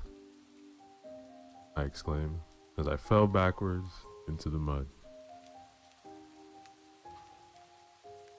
I struggled to find a grip into the slippery surface, eventually getting myself up again, immediately starting to run up the dirt road.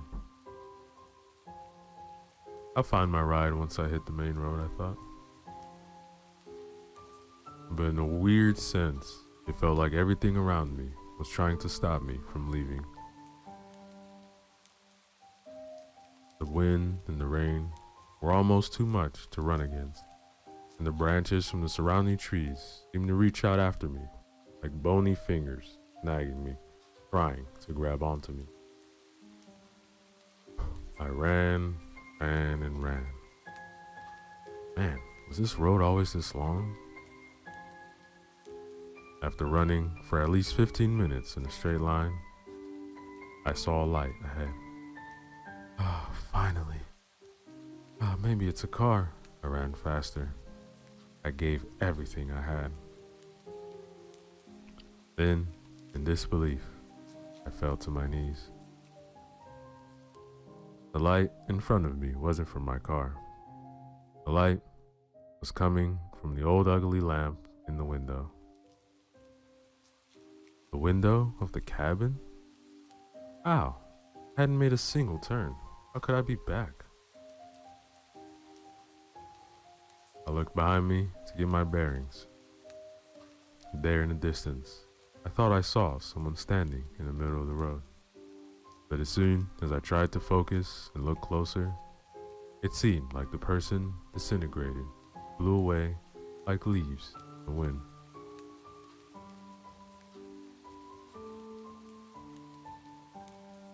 I got up and ran back to the cabin. I went back in and locked the door, fell to the floor, panting, trying to wipe the mud and rain out of my face. Alright, need a plan. Need to get out of here. What the hell is this place? Mind was racing.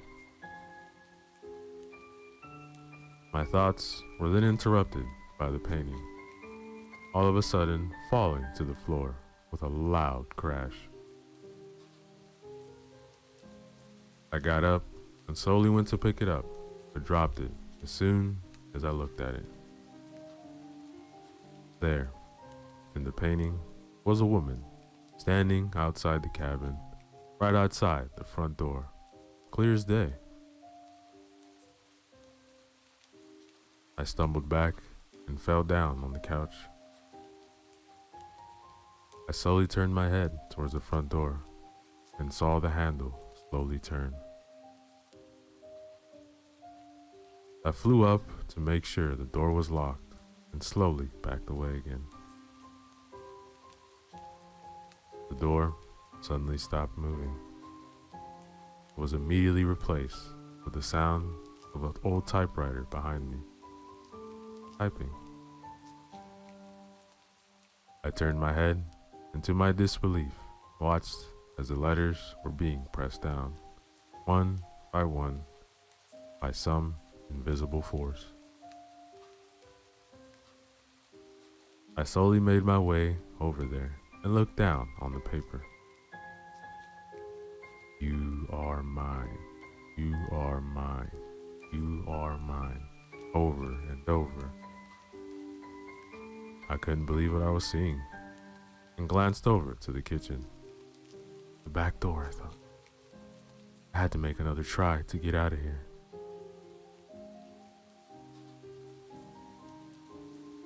I took off into the kitchen and out the door.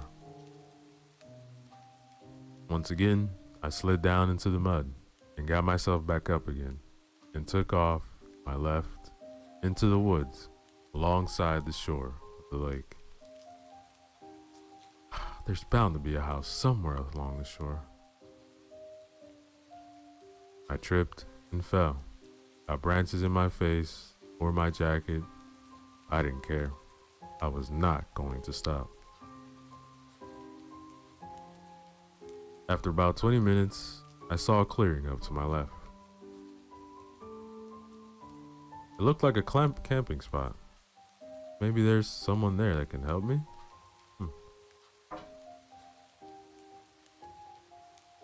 I tried to move as quiet and quick as I could while doing my best to keep the rain out of my face.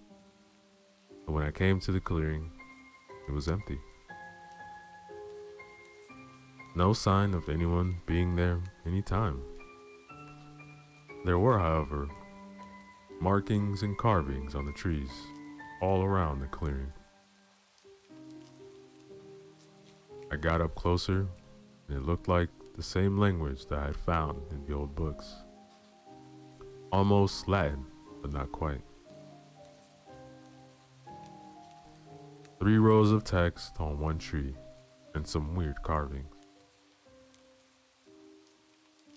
It was hard to make it out in the darkness, but it looked like a crescent moon and something else. In the middle of the clearing, there was a big stone circle on the ground, twigs bound together, resting on the trees. What the hell is this?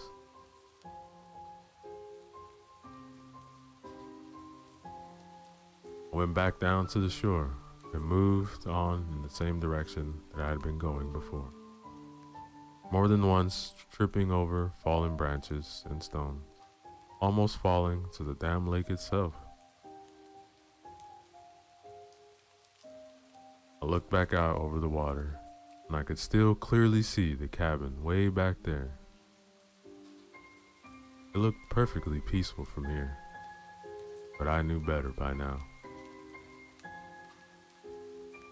I turned my head to move on and got the wind completely knocked out of me. There, right in front of me, it stood.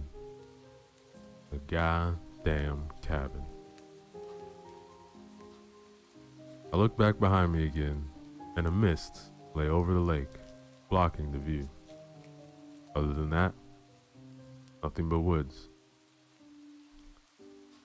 All I saw was the fucking cabin behind me. And now, here it is. As if I had run full circle around the lake and come up to it from the right hand side. I could feel my sanity go. Honestly, I think I'm losing it. But shit like this can't be real. I must have crashed my car on the way up there, ended up in a coma or something. This has to all be a dream. Yes, that's it. This is a dream. This is not happening. Reality does not work this way. I didn't know if this was in fact what was happening, but somewhere, somehow, gave me some small moment of relief.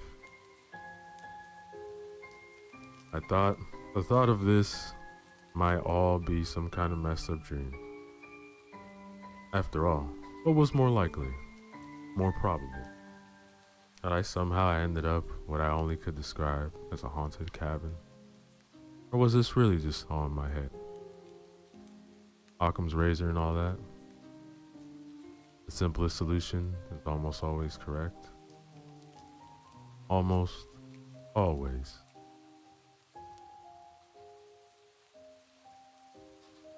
I had no choice to go back into the cabin for a second time since the world turned absolute.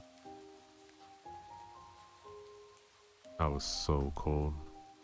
My teeth hammering against each other like a jackhammer trying to reach the center of the earth.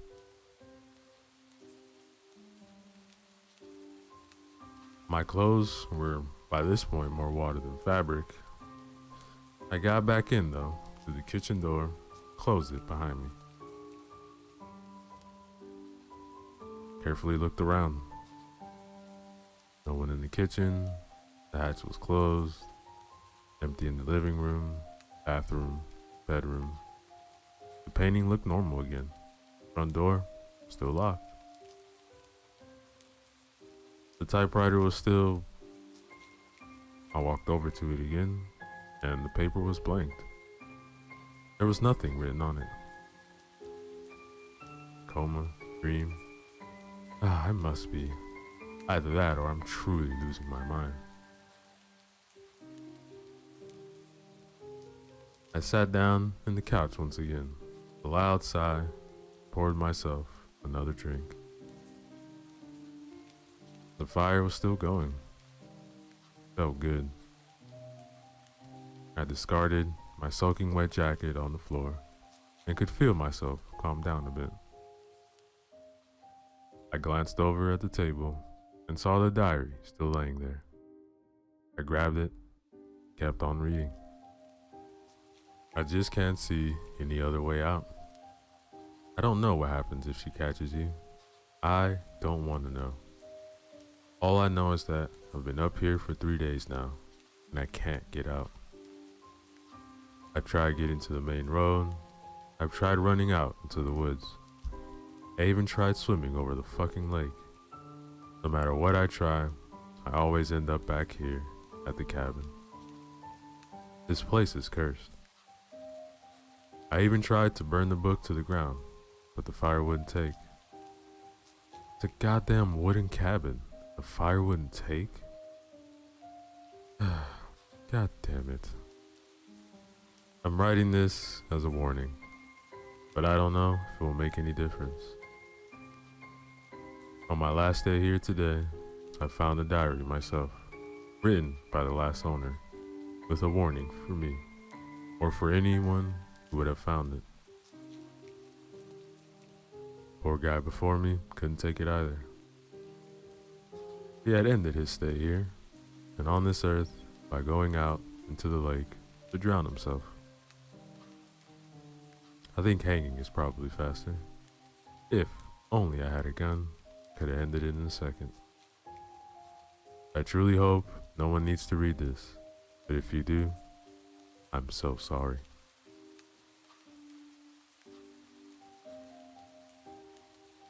I lay the book down and stared into the fire.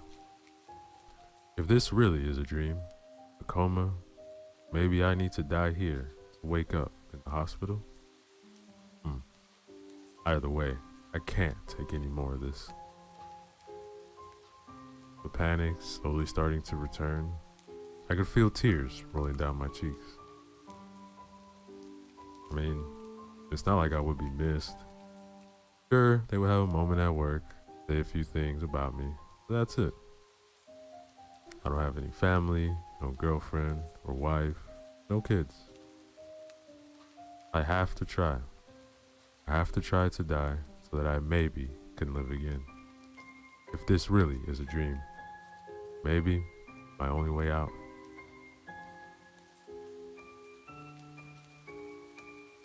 As soon as I had made up my mind, the old radio started to crackle. The dial lit up in a sickeningly yellow light. The needle on the dial slowly moving back and forth through the frequencies all by itself. A voice in the distance behind the static. Oh, you are mine. You have signed the contract. You will not befriend me of what I own. You belong to me. And a loud bang on the door, and the handle started to wiggle furiously. I stood up in a panic, staring at the door, then at the radio, the dial now flying back and forth in a manic speed, and the room from nowhere burst with loud white noise.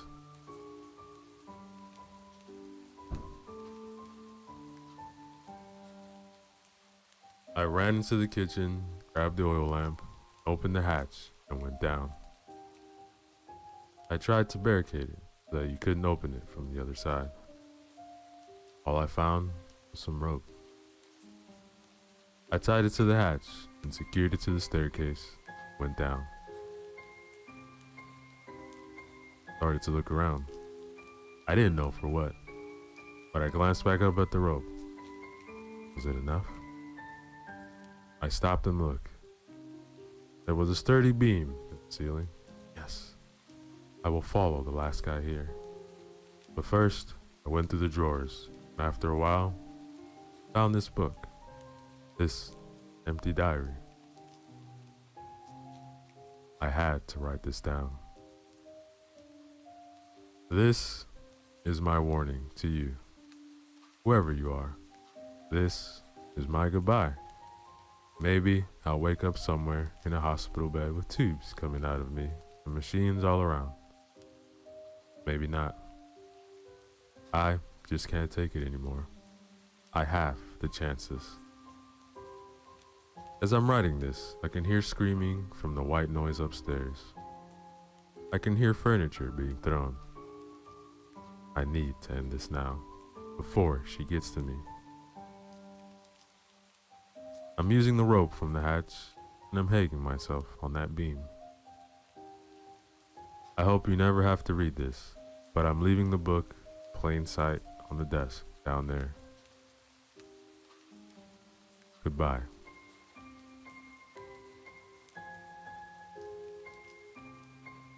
Silence. Was I dead? I opened my eyes. I was lying on the dirt floor, rope around my neck. My head hurt.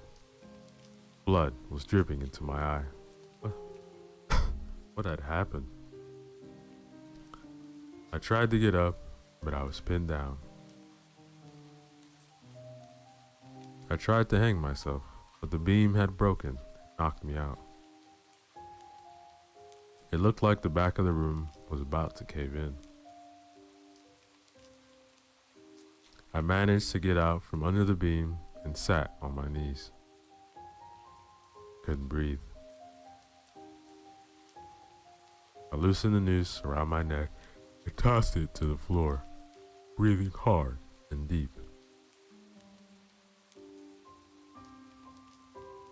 The beam had knocked over one of the bookshelves. There was something behind it. What was that? A room? I managed to stand up and limp over the bookshelf, still standing up, and leaned against it. The oil lamp was still burning on the desk. I took it and moved closer to the opening. I had to push the heavy shelf to the side to be able to slide in behind it. I entered the hidden space and held up the lamp to illuminate my surroundings.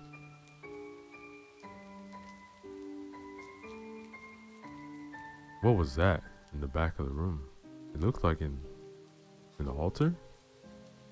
A big stone altar, bowls with something in it. It looked like dried up blood mixed with some other stuff. The smell was nauseating. I felt like throwing up.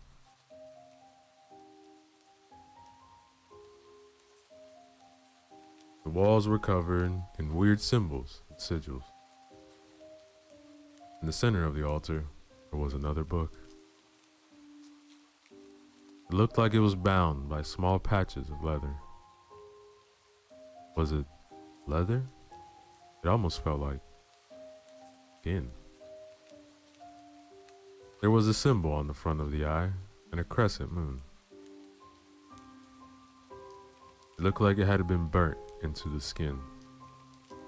I opened the book and it too was covered in text that I couldn't read. But somehow I knew that this book was connected to all that was happening. Maybe if I destroyed it? I grabbed it and limped back out of the dirt cellar and up the staircase. There were still no sounds coming from up there. I tried to move as quiet as I could up the stairs and through the hatch. As soon as I had come up, I started to feel sick. I wanted to throw up. Everything was spinning.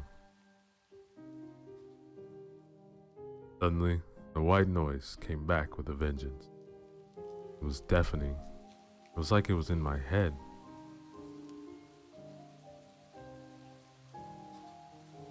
I could feel blood starting to drip from my ears.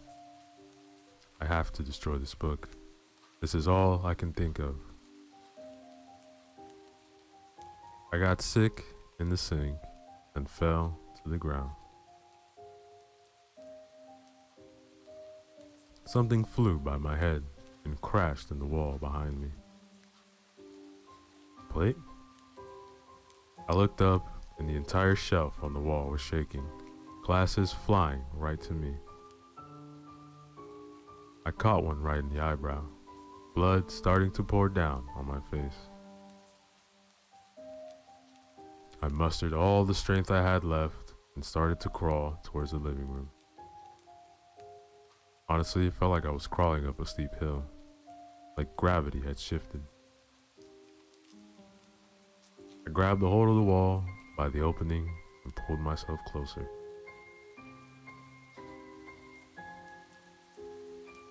The fireplace. I have to throw the book in the fire. I have to. I managed to get to the living room, but I had no strength left. I could barely even breathe. I threw myself on the floor. I had a narrow angle to the fireplace, and I saw the painting above it. It had changed again. The forest was burning. The lake looked like it was boiling lava.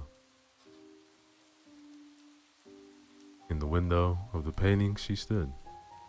I could see her clearly now. Her old, wrinkly face. Her eyes. Oh my God, her eyes. Pure white. It felt like she was staring into my soul. I turned my head and looked over to the actual window.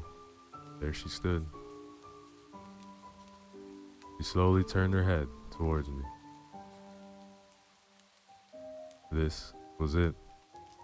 I had one chance, or I would be hers to do as she pleased.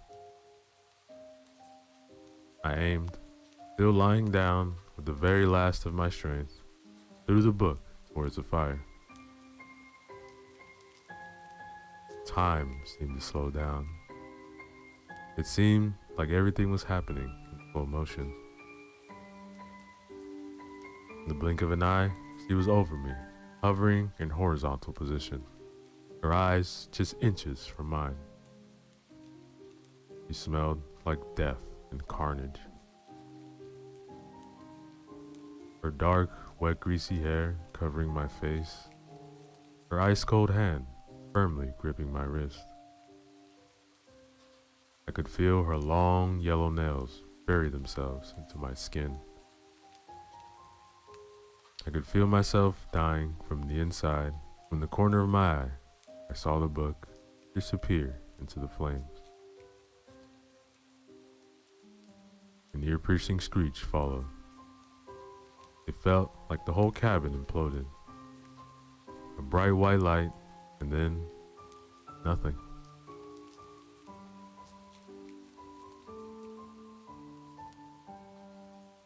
I woke up yesterday in the hospital. They say a couple of hikers found me out in the woods in what looked like a camp spot. Apparently, I had been lying there in the middle of a big stone circle, unconscious. Dried blood everywhere, torn clothes, bruises all over. I wasn't sure what had happened. I remembered everything, but couldn't even believe it myself. It had just to have been a dream, I thought. That was until they came to change my bandages. There, on the wrist, were two barely visible scars. A crescent moon and an eye. I don't think I'm out of the woods yet. And that, ladies and gentlemen, is the end of our story. Yo, what is up, everybody? Let's go back again. Another short horror story for you guys. This one is a one-shot written by Old School Horror, titled Something's Out There. Remember to use the links in the description below. Show love to them. Like, comment, subscribe.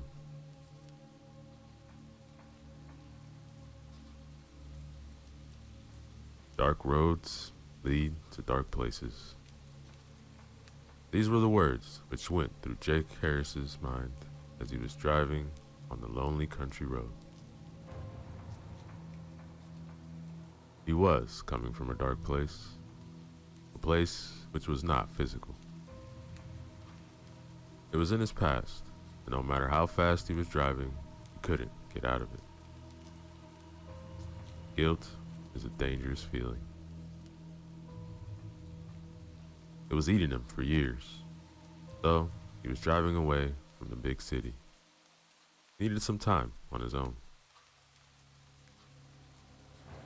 The state of Wisconsin proved to be an excellent choice for him. Jake's late parents had a cabin somewhere north in the woods.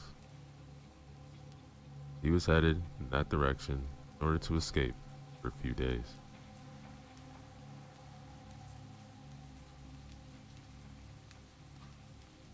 Sleepiness crawled over him, and he had a hard time concentrating on the road. He was driving for many hours now. But driving was also a thing which he loved. Long roads were his favorite. Since his wife and son had died, he was often on the road. Sometimes Jake just got into the car and drove off to nowhere.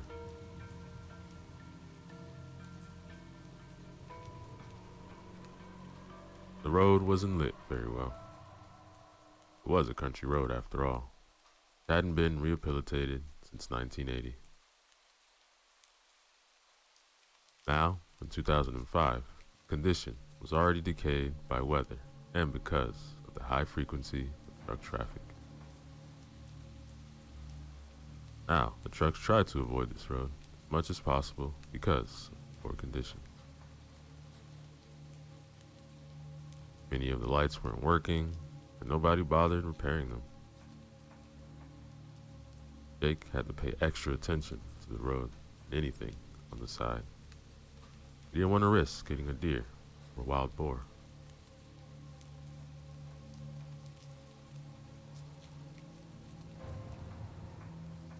He reached a wooded area. I must be close, he thought. Pressed the gas pedal a little harder. After passing a dangerous curve, Jake spotted one of the light poles. Right behind the light pole, there was a sign which stated that there's a gas station about 1 mile down the road. He glanced at the instrument panel. It showed that there's still some gas in the tank.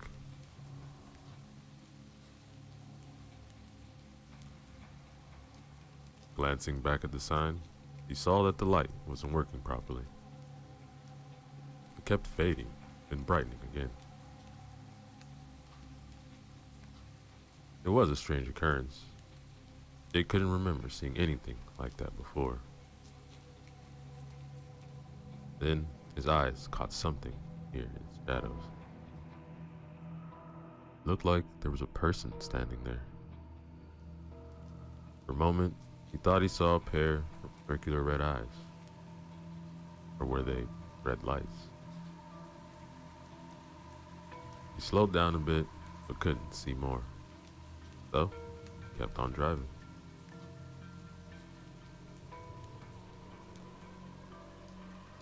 The front lights of his car flickered erratically, and he was in line of sight.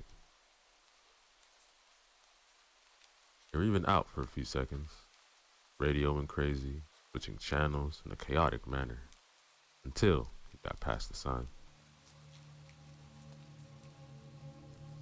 After about 30 yards or so, everything went back to normal.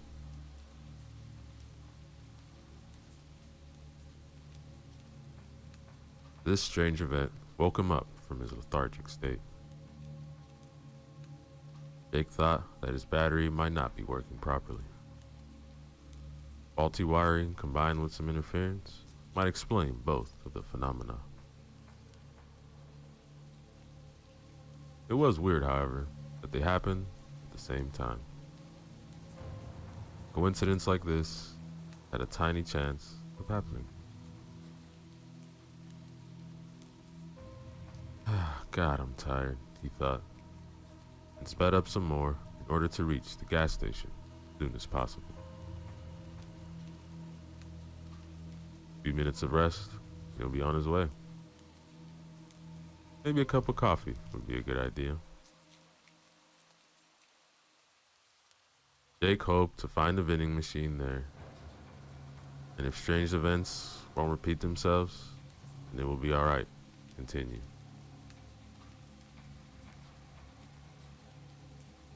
The tired man kept looking around to see if he can spot anything unusual between the trees. He couldn't see anything out of the ordinary. There were only oak and maple trees everywhere he looked. Lush vegetation surrounded the road from both sides. The dark parts, though, made him feel uneasy. He had to slow down and drive with extra care when going through those parts where the lights were out.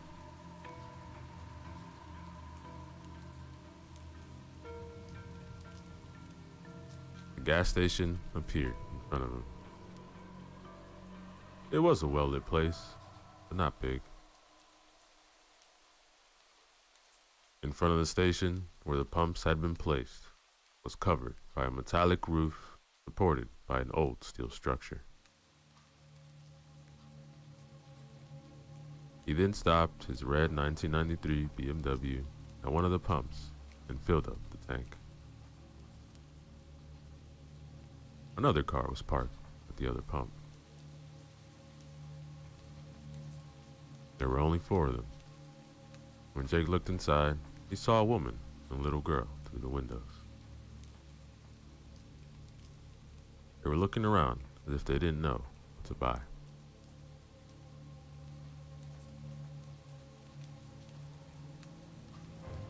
He looked around again, but couldn't see anything. Lights were all bright around the place, so he wasn't able to discern much of anything far away.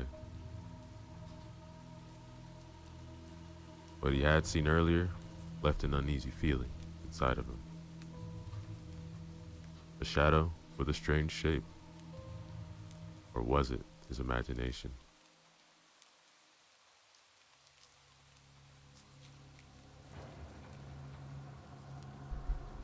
He got out of the car and pulled up the zipper of his leather jacket. It was a little windy around here. Autumn had already arrived, so the weather kept getting colder each day. His legs had a hard time walking. He had spent a considerable time in a seated position, so his joints felt heavy and rusty. Jake wasn't too old. In fact, he was only 44, and still as healthy as a man can be at that age. The stubble on his face already turned into a beard. He hadn't shaved for a few days. His sunken cheeks and droopy eyes betrayed tiredness and past heavy encounters with the bottle.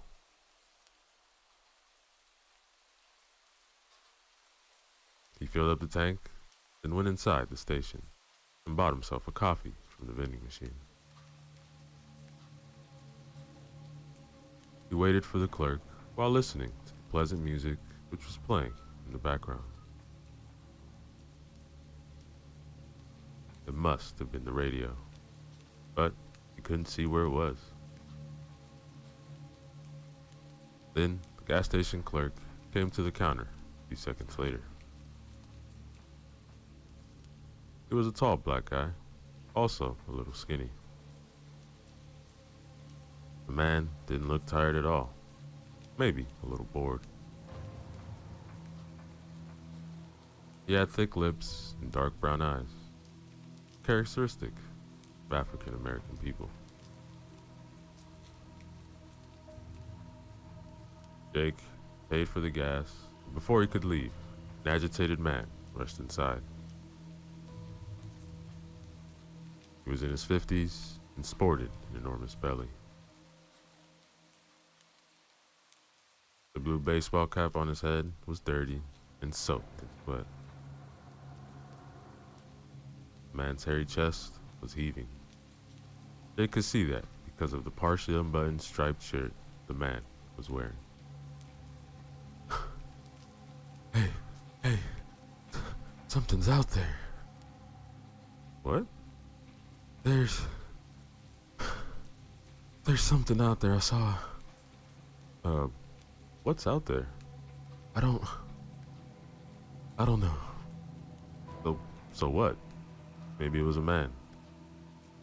Yeah, but he was black. No shit. I'm black too, man. No, not like that. He was completely black. I'm completely black too. No, not like that. Look, about a mile from here, that way. Near the road.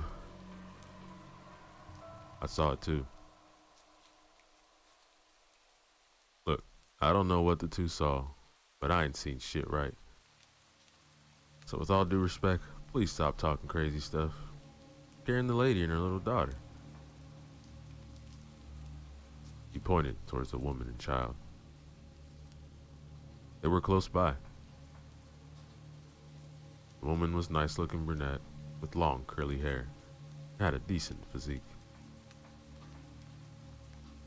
He was talking to her daughter, who also had brown hair and an angelic face. The little girl looked about 10 years old. Look, man, I think that what we've seen was just a trick. No, it wasn't. Look, I saw it moving. The lights in my car went out. I barely got here, man. Couldn't see a damn thing. Come on, man. Cut the bullshit. We're all trying to get through the night. So please, calm your ass down. Just after the clerk finished the sentence, the lights on the road went out. They all threw concerned looks towards the road. See what I mean? Are you people satisfied now? Oh, come on. Them lights weren't repaired in 100 years. Damn it. Alright, then I'm out of here. Whatever that thing was, it's coming. Hey, was it beside the big road sign? Sort of. It was further down the road, by the light post, not far away from the sign. The light wasn't on. Probably wasn't working. Anyway, I'm not sticking around much. Crept the fuck out of me.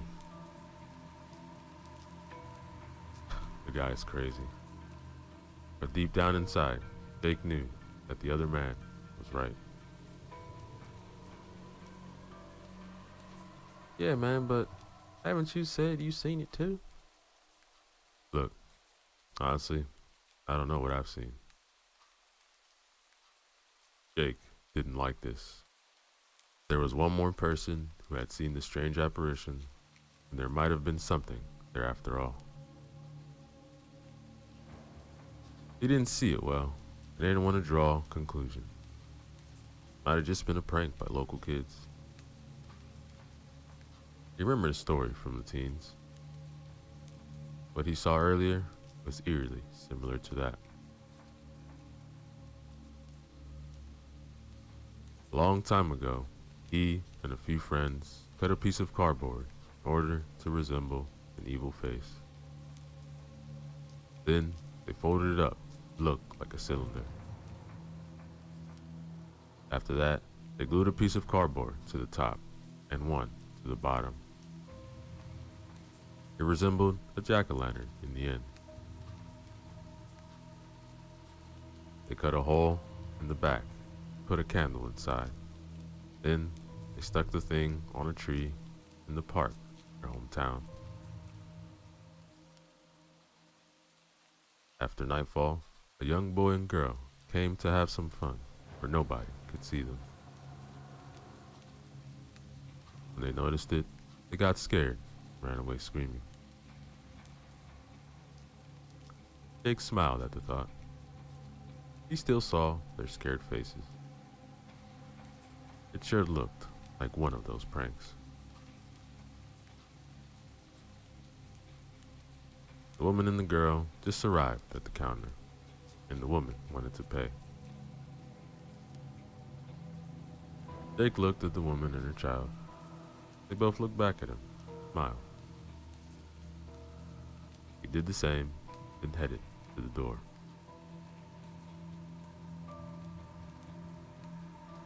Don't even think about it, he thought. You don't deserve it. The little girl's face struck him. She resembled his late son, Clark.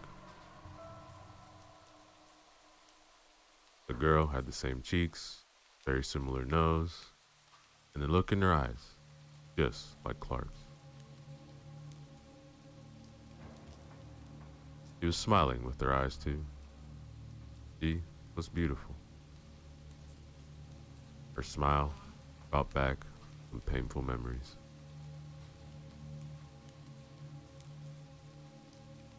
These memories dated back 4 years, and Jake hated them as much as he hated himself.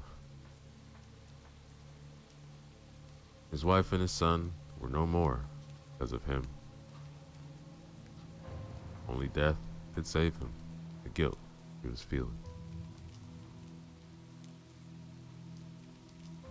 He didn't start a new life since their death. He couldn't. The road was his salvation when he wasn't working. Jake was driving because this way he'd avoid the damn bottle.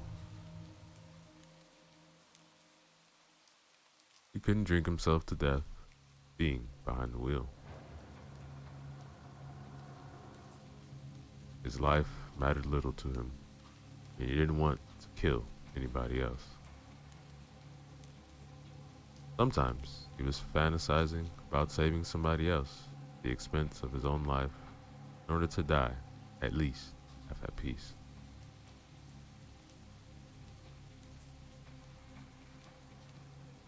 Jake walked out the front door and saw the big guy driving out the station. He was driving an old pickup truck, and Jake was wondering how it was still in one piece and didn't fall apart 100 years ago. The man wasn't hesitating much. He must have stepped on the gas really hard because he was out of the road in no time.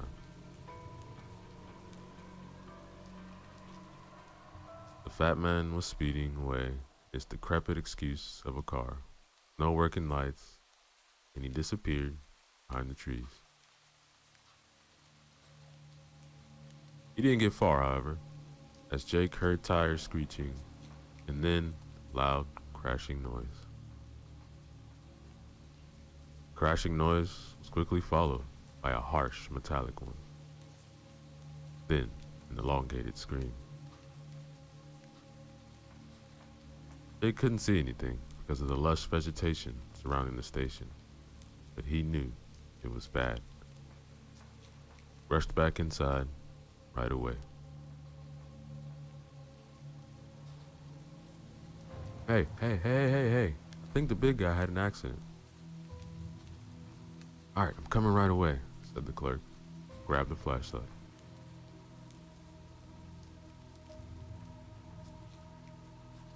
He then ran outside, right behind Jake. The woman and the child remained inside. The woman didn't want her daughter to see anything related to an accident. Jake reached the man's fat car. It looked like the man tried to avoid something on the road. Something he saw too late. The car hit an enormous tree and now lay on the side of the road, smoking.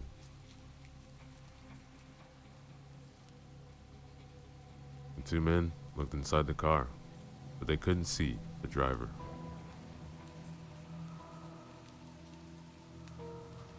They saw right away that the steering wheel was bloody.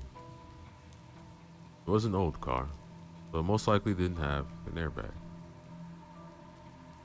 I mean, even if it had one, it obviously wasn't working. They noticed that the right-hand door wasn't where it should have been. It was ripped out of its hinges and lying about 5 yards away between the trees.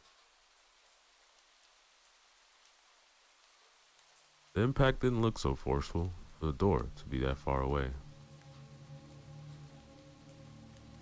Even for a wreck of a car like a pickup truck, it appeared impossible. What the hell happened here? Look, man, I don't know. No sign of the fat dude. Both men then looked around the car and under it. The men even searched their surroundings, but they found nothing. Jake's guts twisting, turning. The sight of the red-eyed shape came back to him. If it were only for him to see it, it would have been fine. The really unnerving fact was that the fat guy had also seen something even closer to the station. What if that thing reached the station? Maybe the road lights turning off were a sign that it was here. Look, it's a mess, man. Yeah, but where the hell did he go? Look, I don't know, but let's not just stand here. I'm gonna call emergency. Yeah, that's a good idea because I heard a scream. That door, something took him. Yeah, man, something big. But I ain't gonna wait here to see it. Alright, man. Let's go. Let's get back inside.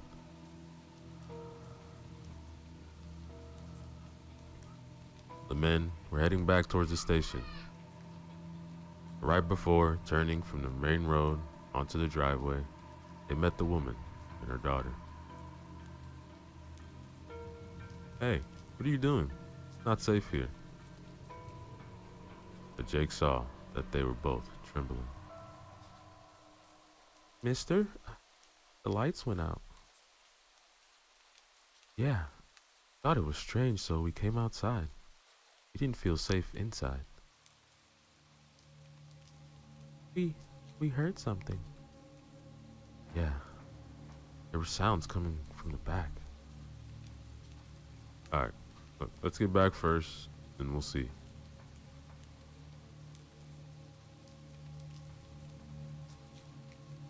They all went back to the station. The clerk was in front with the flashlight, the girls were behind him, and Jake in the back. For a short time, he turned and walked backwards. He kept his eyes on the road, but couldn't see a thing. The night was still, and nothing moved on the moonlit road. Not a car passed as he arrived. It really did seem like an abandoned road. He was wondering why the owner of the gas station hadn't gone out of business. It seemed that the owner made little money out here.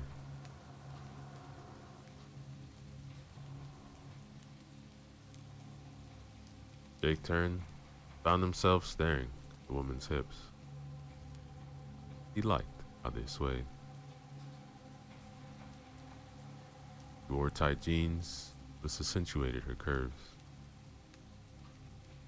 A thin jacket, made of some material which resembled leather, covered her upper body.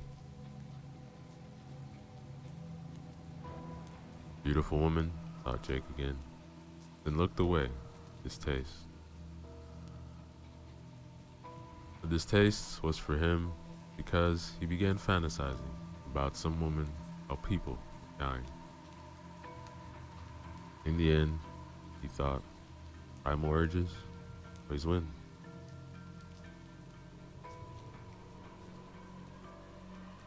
"My name is Curtis, by the way." "Hi, I'm Jenna. This is my daughter, Claire." "Not the best circumstances to make friends, huh?" "Definitely not. I'm Jake. Nice to meet you." "Alright, I'm gonna check the brake panel out back." "Alright, Curtis. I'm staying here with the ladies." Curtis went around the building, and Jake remained with Jenna and Claire. The little girl was hugging her mother. Jenna was keeping her hand protectively over Clara's shoulder. Jake then crouched in front of the girl, smiled comfortably at her. She smiled back. "How old are you, Claire?" "I'm 10. "Well, Claire, me and Curtis are gonna find out what's happening, and then..." He couldn't finish because there was a loud curse coming from behind the building. Motherfucker." It was Curtis. "Alright, stay here. Don't drive away because we don't know what's out there."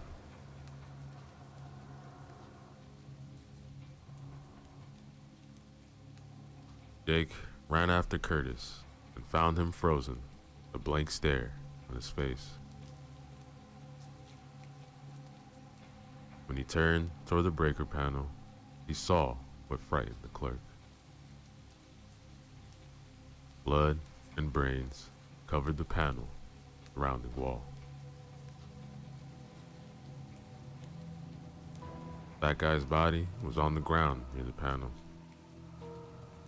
His face was gone, along with about half of his head.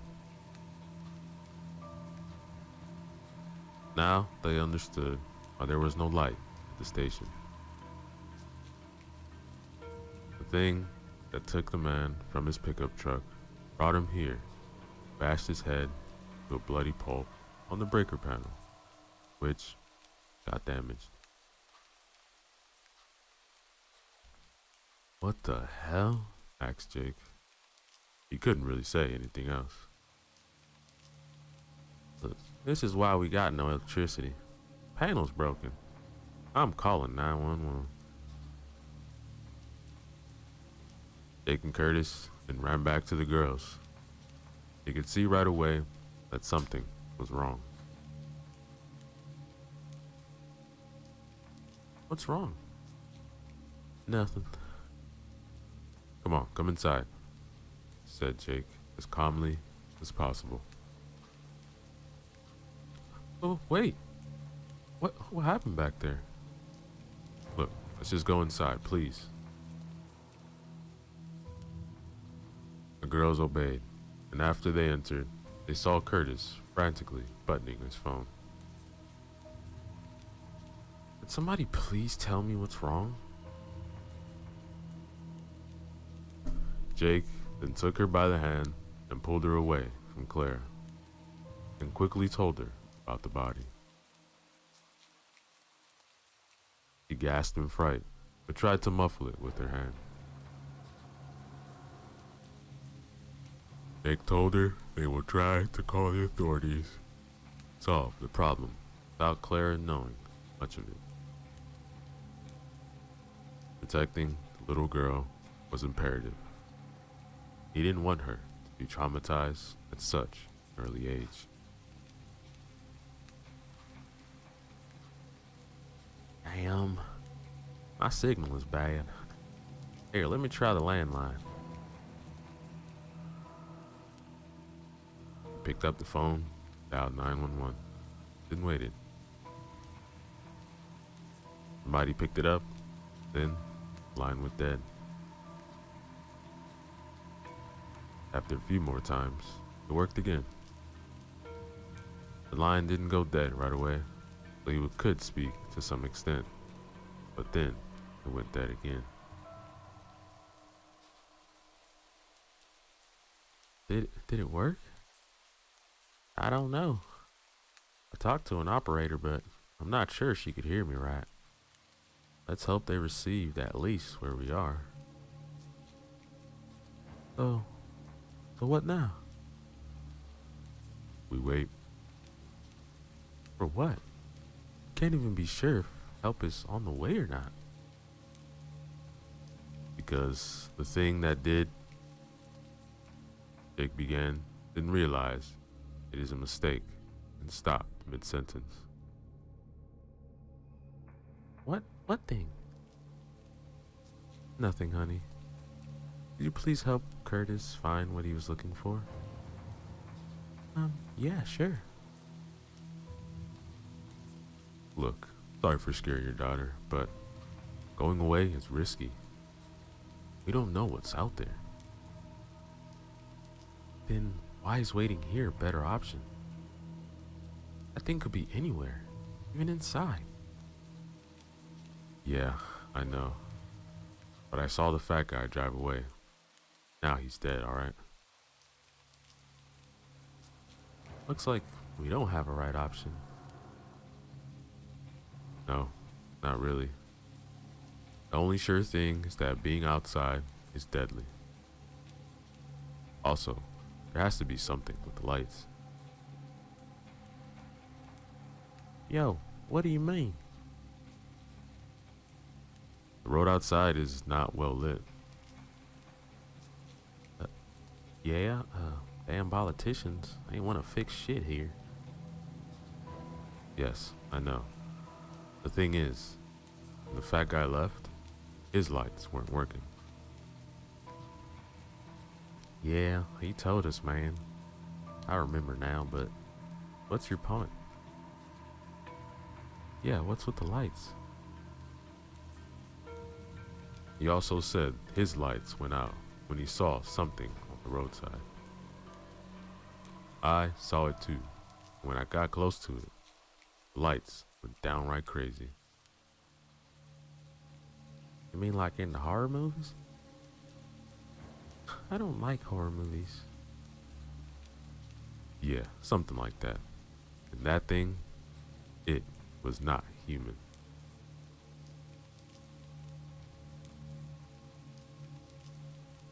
You listening to yourselves? Really? Horror movies? Monsters? You two must have smoked something. Alright, come with me. Excuse me? Look, just come with me. I'll show you something. I won't hurt you, don't worry. Alright. Watch my daughter, Curtis. Yes, ma'am, no problem.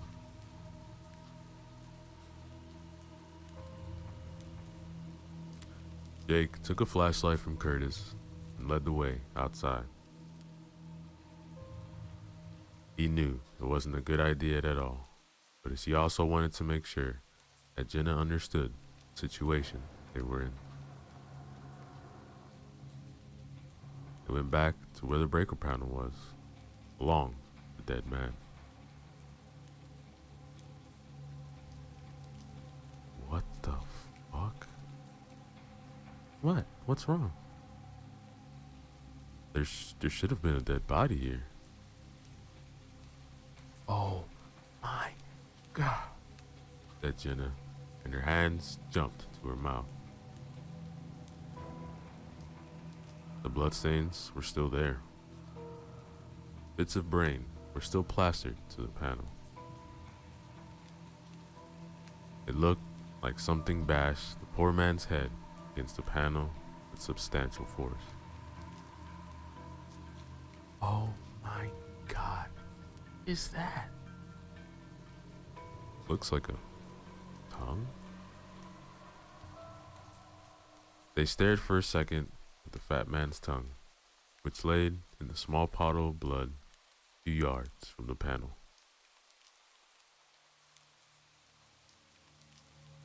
Jake noticed that the bloodstains on the ground continued all the way towards the forest. He shone his light on the ground where the body used to be, and traced the blood-red streak till it disappeared in the darkness of the trees. That thing dragged the body into the woods. Yeah, but why? I don't know, maybe to eat it? Maybe. I don't know. But why leave it here first? Take it away later. Jake froze after his light beam fell on something he didn't see before. He gasped, and Jenna threw a half-frightened, half-worried look at him. What's that? They went closer in order to see what made the man stare, so dumbfounded, at the ground.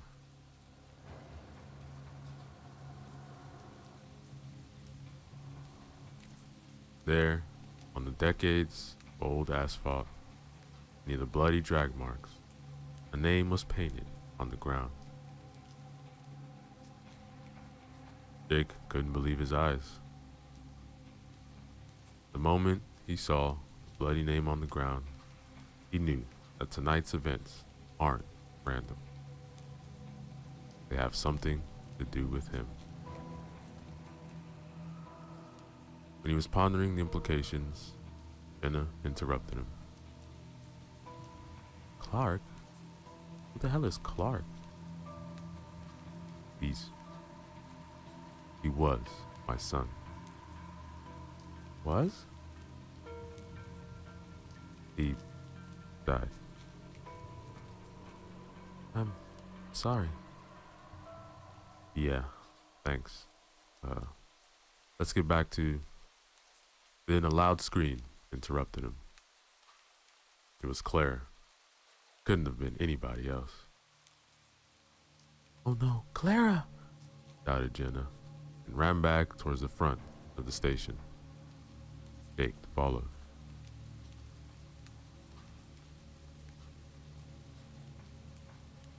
A stream was light, illuminating the driveway from inside.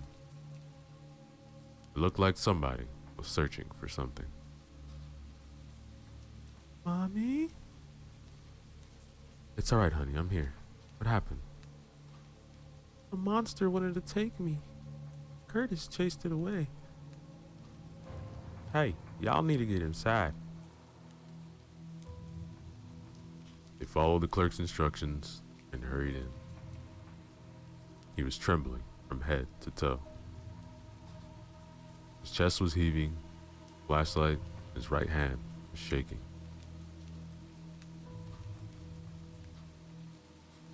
What happened? He said she wanted some candy, you know, so I let her search for candy. She wandered away, then I heard the scream, so I ran to her. She was by the big glass wall in the front. I pointed the light to her, then I saw the thing we were talking about behind her. Jenna held her hands to her chest like she was having a heart attack. She felt relieved because Clara was still alive, but she also knew that her daughter's life had almost been ended. Alright, then what happened next? It disappeared. It dissolved into thin air. I can't explain it. I couldn't see much, but it was big, man.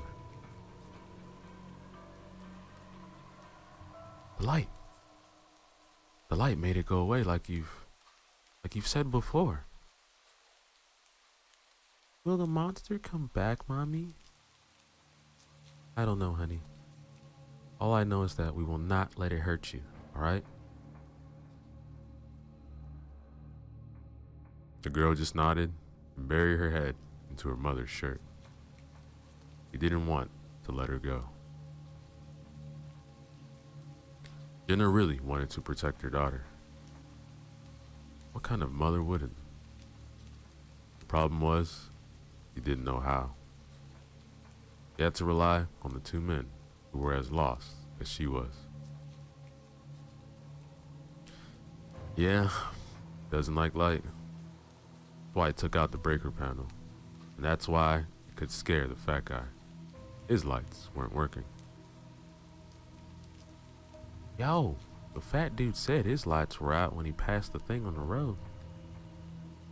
You passed it too, but your lights are working, right? Yeah, I think so. When I passed the thing the first time, my lights flickered, my radio went nuts. It all returned to normal though, after I got further down the road.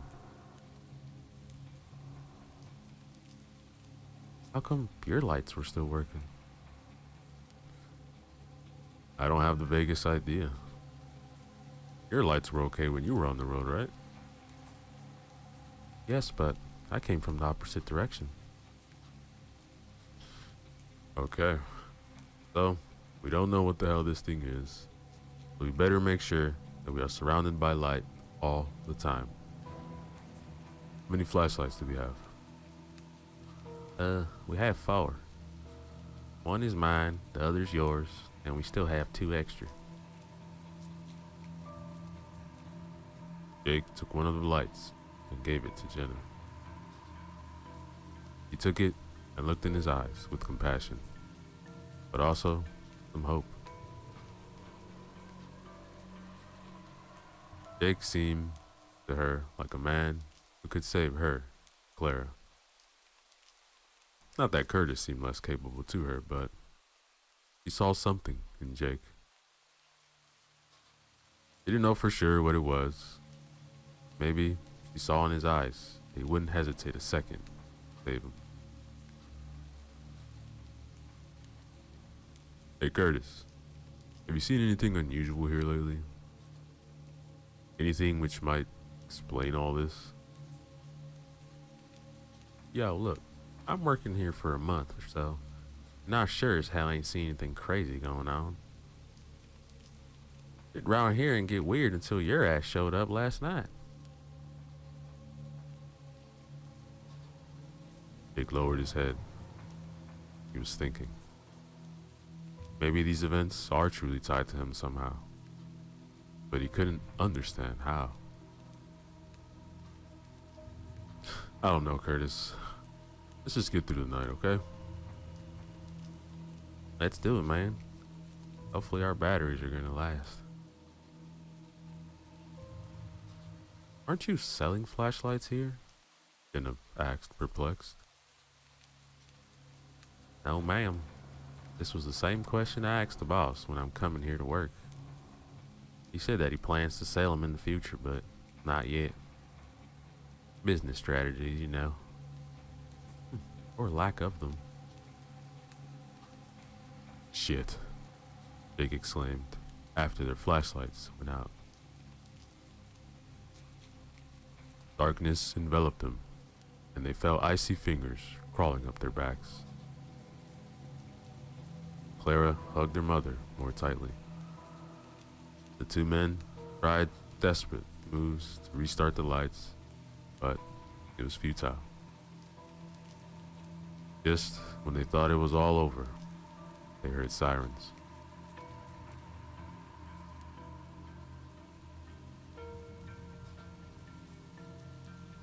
Soon, a police cruiser turned onto the driveway with its blue and red lights whirling around.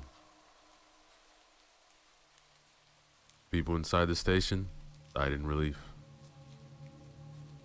Finally, they had been rescued, and the ordeal was over. At least, this is what they thought. Better stated, this is what they all wanted to be true. The car didn't get too close because its siren and lights went dead in an instant. The driver tried to start the engine a few more times, but was unsuccessful.